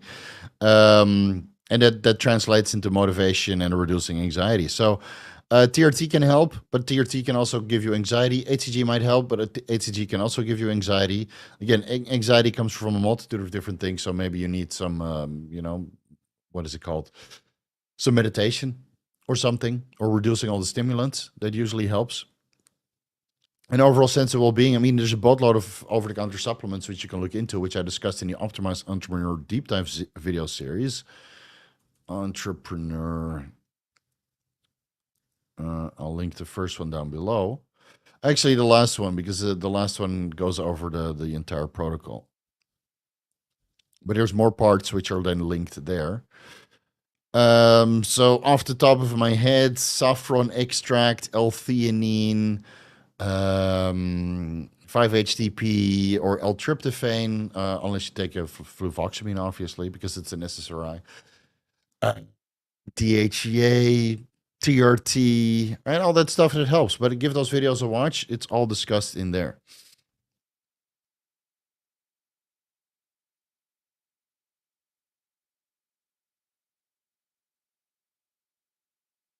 I'm already on all of that besides the Anavar. Well, you should have specified that, buddy. So this is okay for a first cycle. I'm already running 200 tests, this much tirzepatide, HCG, testosterone. Okay, so it's too late to give you advice. Throw in the Anavar, man. Good luck. Have fun with it. Fuck it. Fuck it, man. I already... Tirzepatide is the highest dose. It goes from 2.5 to 50 milligrams. 7.5 milligrams allows me to eat at maintenance. Dude, I can only run 1 milligram. 1 milligram 3 times a week. So that's 3 milligrams per week. I don't see how you can run 15 milligrams. But I guess your prescribing physician wants you to run through that tirzepatide as fast as possible so he can sell you another $1,000 box. Not sure, man. That shit's expensive. I just started with a growth hormone. IGF-1 went from 161. Oh, Alvaro is punching his natty card. Nice. Putting all that timestamps money to work. IGF-1 went from 160 to 432 on just 2 IUs and an average 400 grams of carbs a day. So I'm pretty happy with that. Yeah, good stuff, man. I need to take Increlex for that high of a growth hormone or IGF-1 level. So good stuff. Good stuff. Steve, any thoughts on cortisol blockers? Imodin is pretty potent to prevent the production of cortisol and corticosterone. But it's what, 11 beta steroid dehydrogenase type 1 or 2? I think it's 1. Anyway, Imodin, pretty good. Phosphatidylserine, pretty good. Ashwagandha root extract, pretty good. And those will all lower cortisol levels if they're elevated. But if they're already low, then you might give yourself, what is it called? Adrenal fatigue, because now your cortisol levels are so low that you're just chronically fatigued all the time. Right? So don't overdo it.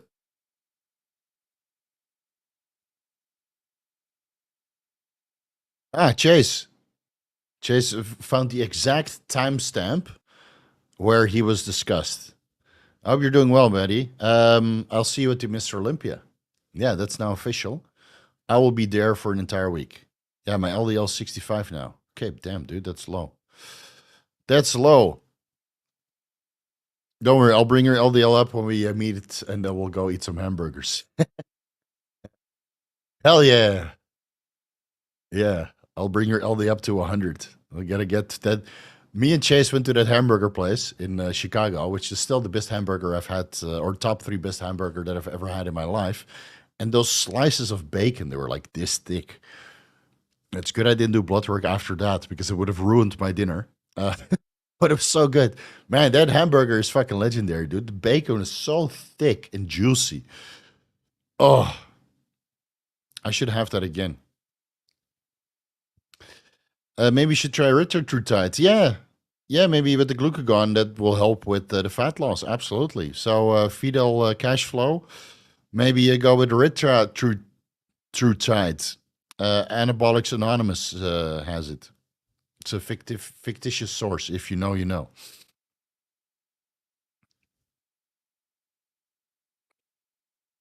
All right, now he wants to know more about Anavar. Ideal pharma Anavar dosing. I know 25 daily for 8 weeks or until blood work doesn't allow it. Training days 30 minutes before workout. Okay to use right after a meal or sublingual. I would do sublingual, and I would start with 10 milligrams. I guess 25 milligrams is like end stage. So why don't you do 10 milligrams for 4 weeks and then 25 milligrams or 20 milligrams for 4 weeks, right? You build up the dose. So instead of starting high and not getting that much of a result because your muscularity is not used to it yet, because you're only on TRT 200 milligrams. I mean, I'm using 150 milligrams a test and 70 milligrams Anavar per week. So that's 10 milligrams Anavar per day. Well, I'm not going to flex again, but dude, I mean, okay, I used to be on a boatload of steroids and muscle memory and that kind of stuff. But I don't see why you would want to start with 25 milligrams. Start with 10. Yeah, non-training days split AM and PM. You know, let me link the Anavar deep dive for you in case you missed it, because that explains everything, bro.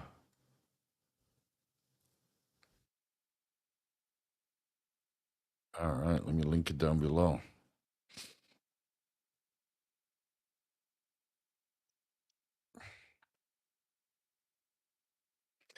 Steve, I'm 26. My total testosterone is 400. You've been a game changer. Thank you. But it can be a lot higher, bro. It can be 650. I was 650 when I was 26. And I wasn't doing anything special. Yeah. So try to get it up more. All right, try to get it up more with healthy eating, proper sleep, nutrition, the over-the-counter test boosters, or micronutrients, which are known to improve testosterone levels. And they keep at it, man, because I think most guys can get up to 600 with a little bit of effort. I mean, I was not putting any effort into it. I was just 600. I probably could have been 800 if I weren't having such a stressful job being a financial business consultant, working 60 to 80 hours a week. Still work 80 hours a week. What am I doing? Well, at least the pay is better. Yeah, at least the pay is better. So I guess it's okay.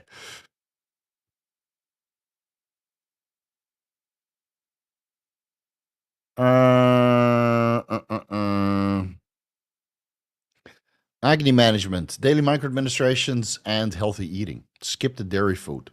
And otherwise, Accutane.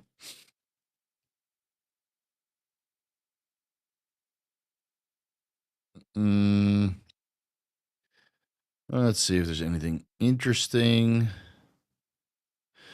What's the ideal deficit to lose fat while making gains on cycle? I would say 1,000 milligrams a week. No, maybe 200, 200, 300.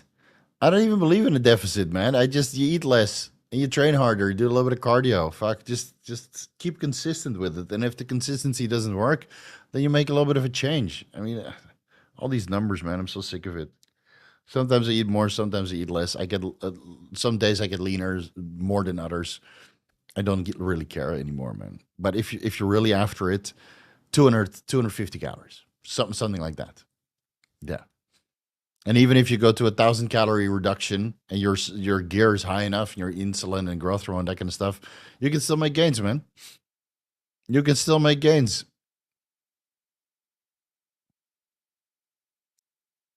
Mr. H2O, as of Monday, I'm officially part of the 40-year-old club. I feel your pain, brother, but welcome to the 40-year-old club. That means that from now on, well, you can start doing all the cool stuff, right? Smoking cigars and going to the strip clubs and buying a sports car that's way too expensive that you can't afford to crash. All that kind of stuff that kind of starts at 40, right? Guess which ones I'm doing and which ones I'm not doing. It's definitely not the sports car, because driving a sports car in Thailand, oh, man, with all those motorbikes whizzing by. I know I drive a motorbike. So every time I see a sports car, I go around it. I don't want to hit these guys. These guys are fucked, man. Imagine if you scratch one of those Mercedes here, or what is it called? I saw a Ford, man, one of those Ford sports cars, and they're imported here. They must be mad expensive. I'm like, oh man, I'm not passing that one, because if I scratch this guy, I'm going straight to jail. Yeah. Cigars only cycle. I just had $1,000 worth of cigars delivered. Yeah, all Cubans. Oh man, my humidor is stacked right now. Yeah, stacked. It's great. It's great, great, great.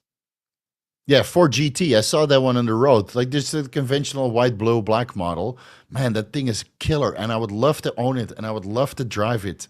But I would have a heart attack driving that thing here in Bangkok, because all those motorbikes and getting the scratches. Oh, man. It would hurt me so bad, dude. So I avoid those cars. One time I scratched a car accidentally, and then the lady came out. She was pretty upset, and I opened my wallet. Like, listen, let's not waste any time. How much do you think this costs? So it says, "Oh, I can fix it for 1,000 baht." I said, "Here's 2,000 in case it happens again." She's like, "What?" I said, "See, money solves everything, right?" So I went on my way, and this was a scratch like this much, because the cars are like this close together, and your motorbike is probably wider, so you have to kind of circumnavigate very slowly. So I scratched the car, and it was a tiny scratch. And I asked her, it was one of those vans. And I'm like, how much is it going to cost? So you don't have to do the paperwork and stuff. Yeah, about 1,000. So I gave her double. I said, here, in case it happens again, you're already covered. And she laughed. See, this is Thailand. So super easy to get out of those situations. For the guys that want to know, 2,000 baht is about $60. And don't say I got ripped off. I avoid getting ripped off by the government. So if I can make somebody else happy or pay for my mistakes, then I think that's a win-win. What's the weather like in Thailand right now? It's hot. We have nice 21 degrees Celsius here in Denmark after a bit of rain. And there's some nice northern lights yesterday. Oh man, I missed those northern lights, dude. Yeah, I've only seen them, I think, once in my life. I can't remember where it was. I've seen the Milky Way in Laos and remote parts of Thailand where you're basically doing homestay in the middle of nowhere. You take some sort of car on a dirt road for 3 hours and you end up where no GPS, no phone signal, some sort of gasoline, what is it, electricity generator for the entire town. And you just stay there for a couple of days visiting caves and, I don't know, doing some fishing and that kind of stuff, seeing some weird shit. And then you look up and it's the Milky Way because there's no light pollution. Anyway, so that's as close as the Northern Lights that I've come, besides the one time that I saw the Northern Lights, which was very faint, and I can't even remember where it was. I was somewhere in the north of Europe. So yeah, the weather is really, really hot, but it just started raining. So when I was in Pattaya doing the multiple rounds in the sauna, the first time you go in the sauna, you sweat buckets, and then you come out of the sauna, and then it's actually nice and doable. And that was in the middle of the day around 2 or 3 p.m. That's usually when it's hottest. So it's right now, it's on a scale from 1 to 10, it's about a 12 of hotness. That's why I don't go outside during the day and I train in the evening when it's already cooling down. The gain's going to be insane. Yes, I agree. What if I intend on training at night and don't take my morning dose? Due to a busy day, I'm unable to train or take Anavar dose right before bed. Well, you can take it before bed, but some people stay awake. I take my Anavar at 9 and I go to bed at 4. So that's 7 hours before I go to bed, and I sleep just fine. But I'm also doing stuff for the entire day. So, I work until 3 o'clock in the morning. Sometimes I wonder why I even do it. Like, why am I still sitting here reading stupid studies about drug metabolism on PubMed? Anyway, those days are almost behind me. Is it okay to take right before bed rather than miss a day's dose entirely? Yeah, man, just get it in. Get it in. It's not ephedrine or clenbuterol where your heart rate goes up, or caffeine that keeps you awake. I can sleep on oral steroids, no problem, man.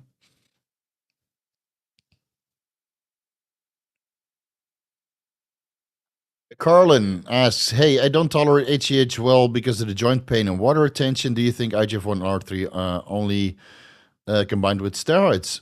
You can give it a try, but I'm also holding a little bit of water on the Increlex. But do I get any joint pain? Not really. Give it a try. Start 50 micrograms bilaterally and build your way up, right? See how you respond. So there's only one way to figure it out, and that's by trying. DHA sulfate slightly above the reference micrograms familiar range. Okay, slightly above the reference range. Progesterone is 0.165 nanograms per milliliter, so that's pretty normal for a man. Range is below 1. Yeah, that's not too elevated. Below 2 is fine. 0.2, sorry. Oh, you're below 1. Wait a minute. Is that correct?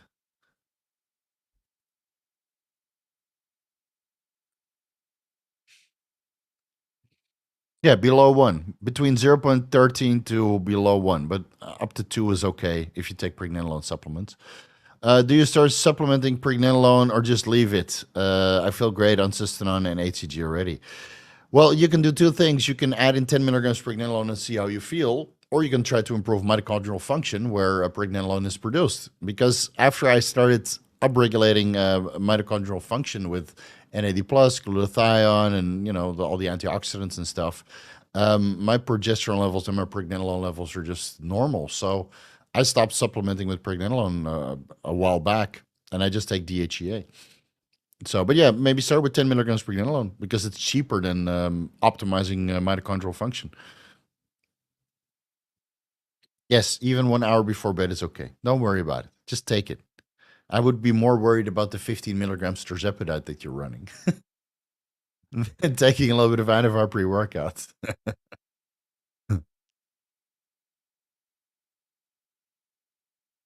All right. I didn't really understand what you're saying. Oh, okay. Did you super chat me? I can't even remember. Oh, I don't see your question. All right. Well, too bad.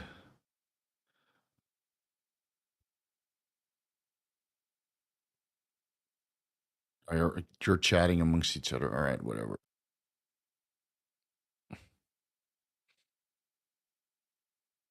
Do you guys want to tell him? You guys tell him, okay? You guys tell him in the comment section. You'll link him to the BPC 157 and the TB 500 video.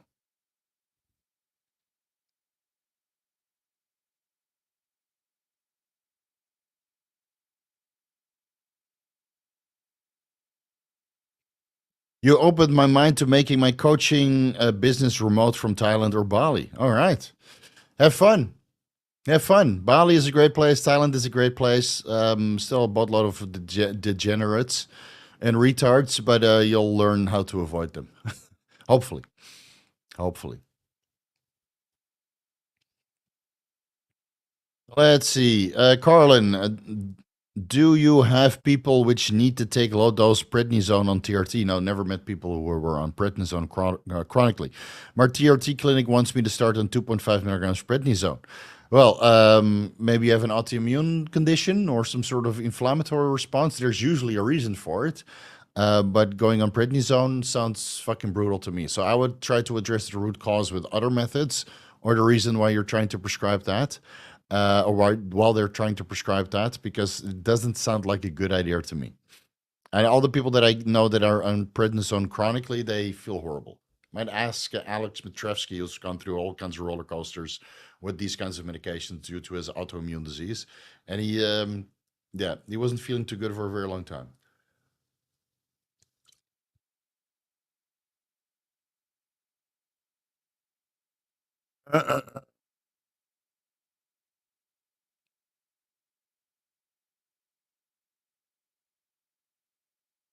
Let's see if there's something fun to answer. Saw a Lambo on my way to work yesterday. All of a sudden, I didn't need to pass and be near that. Yeah, I know. When I see these cars, I mean, they're fast and they're expensive, but they're also kind of fragile. And usually, the owners that drive them, they get very, very upset if you scratch their car, because you know. So I don't even want to bother, man. I go around. I fucking go around. I've seen so many of these cars crash in Holland and Germany, especially in the autobahn. Man, those guys that did, of course, in the autobahn you can basically go as fast as you want, and then they crash their car. And here in Thailand, also you see these sports cars just crash because they rev it, and they didn't think about traction. I mean, the roads are sometimes a little bit slippery, especially when it rains. Those wheels are not entirely they're made for the track, not made for the the road filled with dust and stuff. So they go up in flames.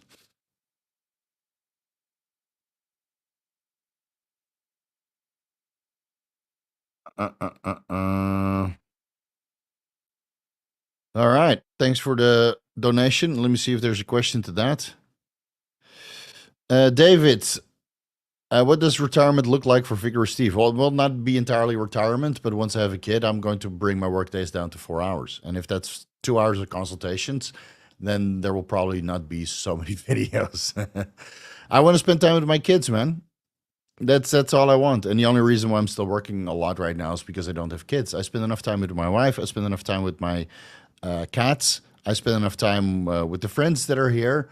But when I have kids, then I'm going to just take it easy. So that means that I want to have a certain amount of videos done, or at least the more deep dive videos done, and then it might just be like opinion videos or something, or reaction videos. I don't know, something that's easy to produce. But right now, I still have time. We're gonna do another round of IVF for more eggs, and then we're going to start implanting from July onwards, and then let's see what happens. But so far, the eggs that we get are all very high grade and chromosome quality, super good. Yeah, but we'll do another round. Because if you start implanting and then you have kids and then you do IVF again for another round of eggs, right? Because it's not 100% fertility rate, obviously, or live birth rate. So I want to have a couple on spare, and then you can just pump them out as you need to. So.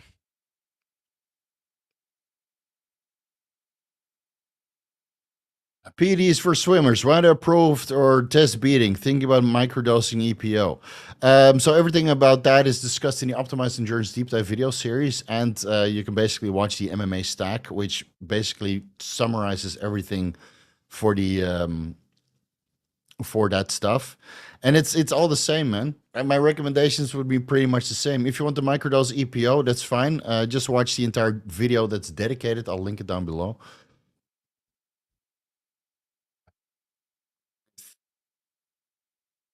Endurance. Announced endurance, heart healthy. Man, it's too many videos.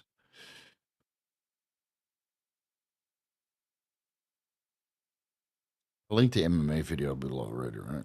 Oh, God.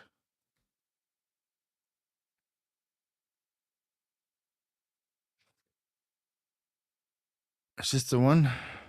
Yeah, that's probably the one. Yeah, if you want to microdose EPO, good luck, but you'll still need to do additional blood work just to make sure that nothing goes wrong. I discussed that all in the video that I just linked down below. It's a very good deep dive about EPO and the different forms and what you need to pay extra special attention to. I would look into inositol tripyrophosphate first to increase the hemoglobin affinity for oxygen, which gives you an EPO-like effects because the oxygen carrying delivery of the red blood cells is significantly increased. It's also easier to get through some of the gray area peptide or research chemical websites than EPO, and there's less likeliness for your hematocrit to show up to 60%, and now you might risk blood clot or other complications because of that. So ITTP, ITPP, inositol tripyrophosphate. And that's not on the widely prohibited list, but EPO is. But the detection time is what, 2 or 3 weeks, if I remember that off the top of my head correctly. Let me see if they have those. It depends on the formulation, but the recombinant EPO, I think, is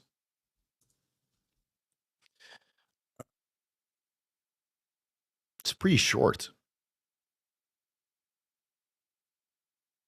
Anyway, I have to go through my notes.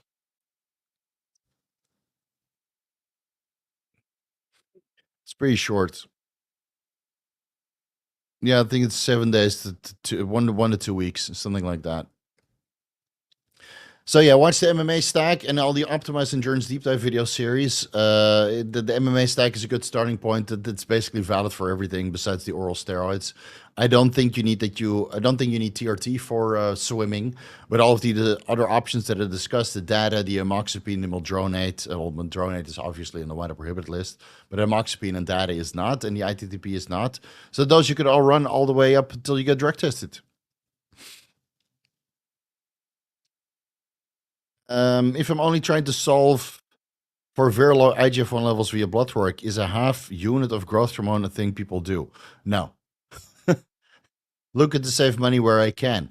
Try to remove all the things that are known to reduce IGF-1 levels, like berberine, for example, or the GHK copper can even lower IGF-1, or metformin can lower IGF-1. So if you want to bring your IGF-1 levels up, make sure that your liver health is sustained. Make sure that you train hard. Make sure that you keep your estradiol levels, pretty high. And that all helps with IGF-1 levels. And you don't even need growth hormone for that. But half a unit, that's not even worth a syringe. Start with 2, otherwise, or 1. Otherwise, you're not going to get any results. One of the training videos coming out. So I tried to record one, and then the ambient noise with one of those microphones was terrible. So I might have to do it again in another gym. But I don't know. I'm enjoying training a lot right now. It's been a year, so give me this moment so I don't have to put on an act for YouTube again. So I just want to train a couple more workouts by myself. We don't have to worry about angles and filming and talking, and then it takes 3 hours. And I just want to go to the gym and have fun, man.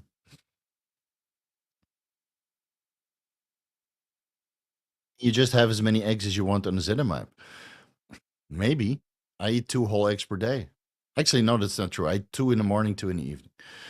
And my lipid levels are pretty good on the Zenimab. Well, I'll do my blood work tomorrow to confirm that. But the last time I checked, on ezetimibe, eating 4 eggs per day over a year ago on cycle, my lipids were pretty good. So, of course, there's always diminishing returns. If you start eating 20 whole eggs per day, then you probably don't get, or your LDL and your total cholesterol levels might still go up, even on ezetimibe. How much T4 do you take when you're also taking T3? 2-to-1 ratio. 25 micrograms T3 split AM and afternoon, not PM, because otherwise you can't sleep. So you take 12.5 micrograms T3 in the morning and in the afternoon, with 25 micrograms T4 in the morning and afternoon, same time you take your T3. Yeah.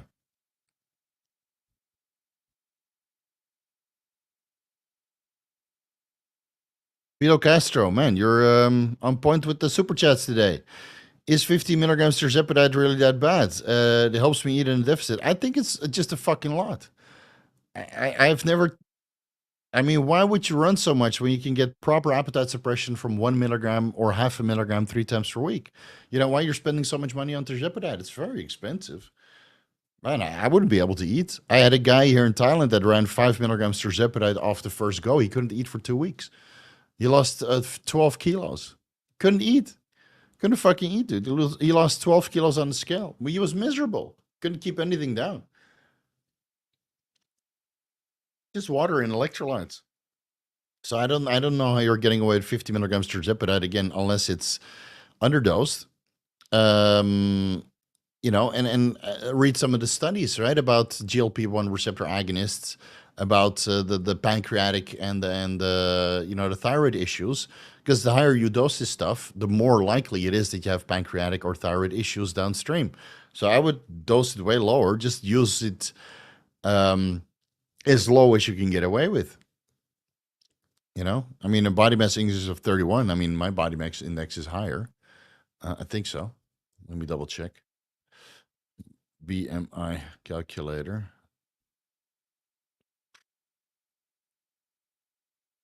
Age 40, height 175, weight 100. Calculate.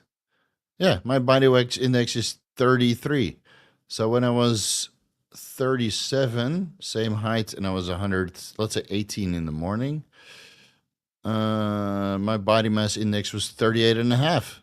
I don't know, maybe 12 for 15% body fat and a boatload of water. I don't know. Run as low as you can get away with, man. Save some money.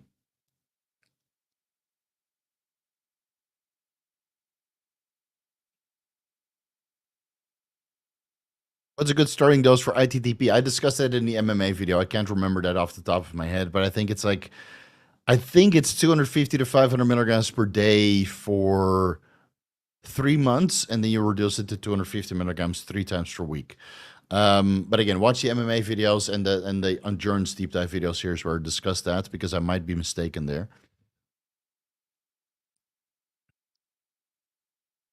Started on 80 milligrams cypionate per week. My total and free testosterone are middle of the range. SABG and estradiol just above the reference range.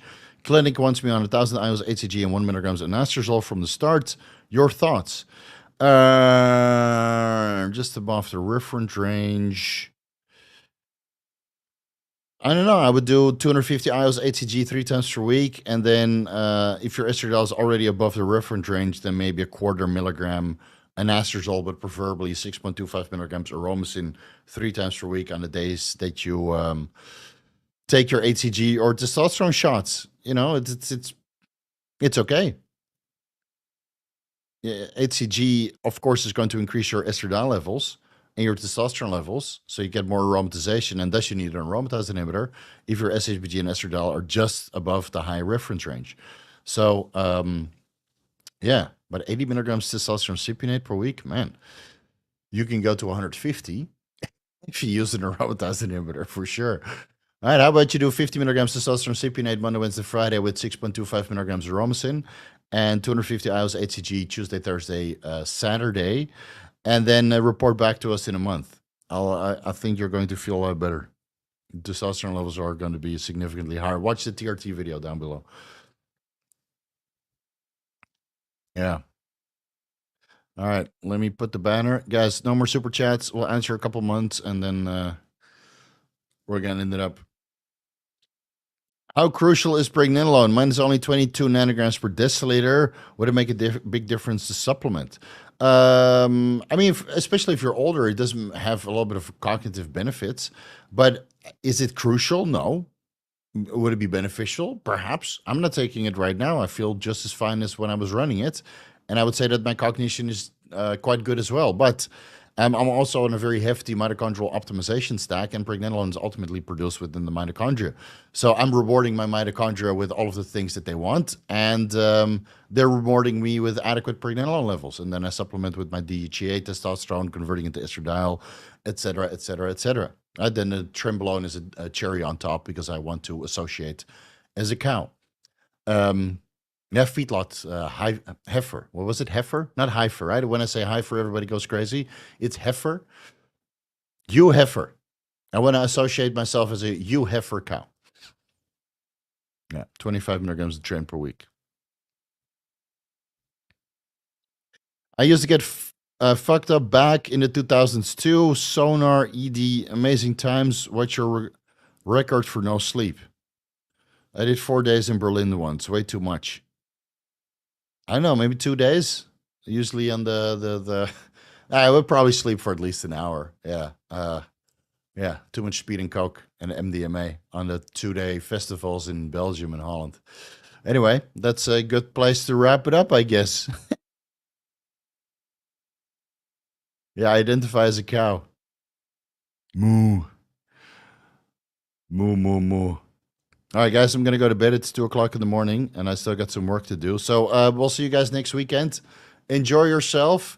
I will be going to China in, let's see, 1, 2, 3. So on the Saturday, the 1st of July, there will be no vigorous Q&A, but at least on the 18th and the 25th, there will be. Because live streaming from China on YouTube is a little bit difficult. And I'm going to be the best man on the wedding. So give me this weekend so I can be a best man.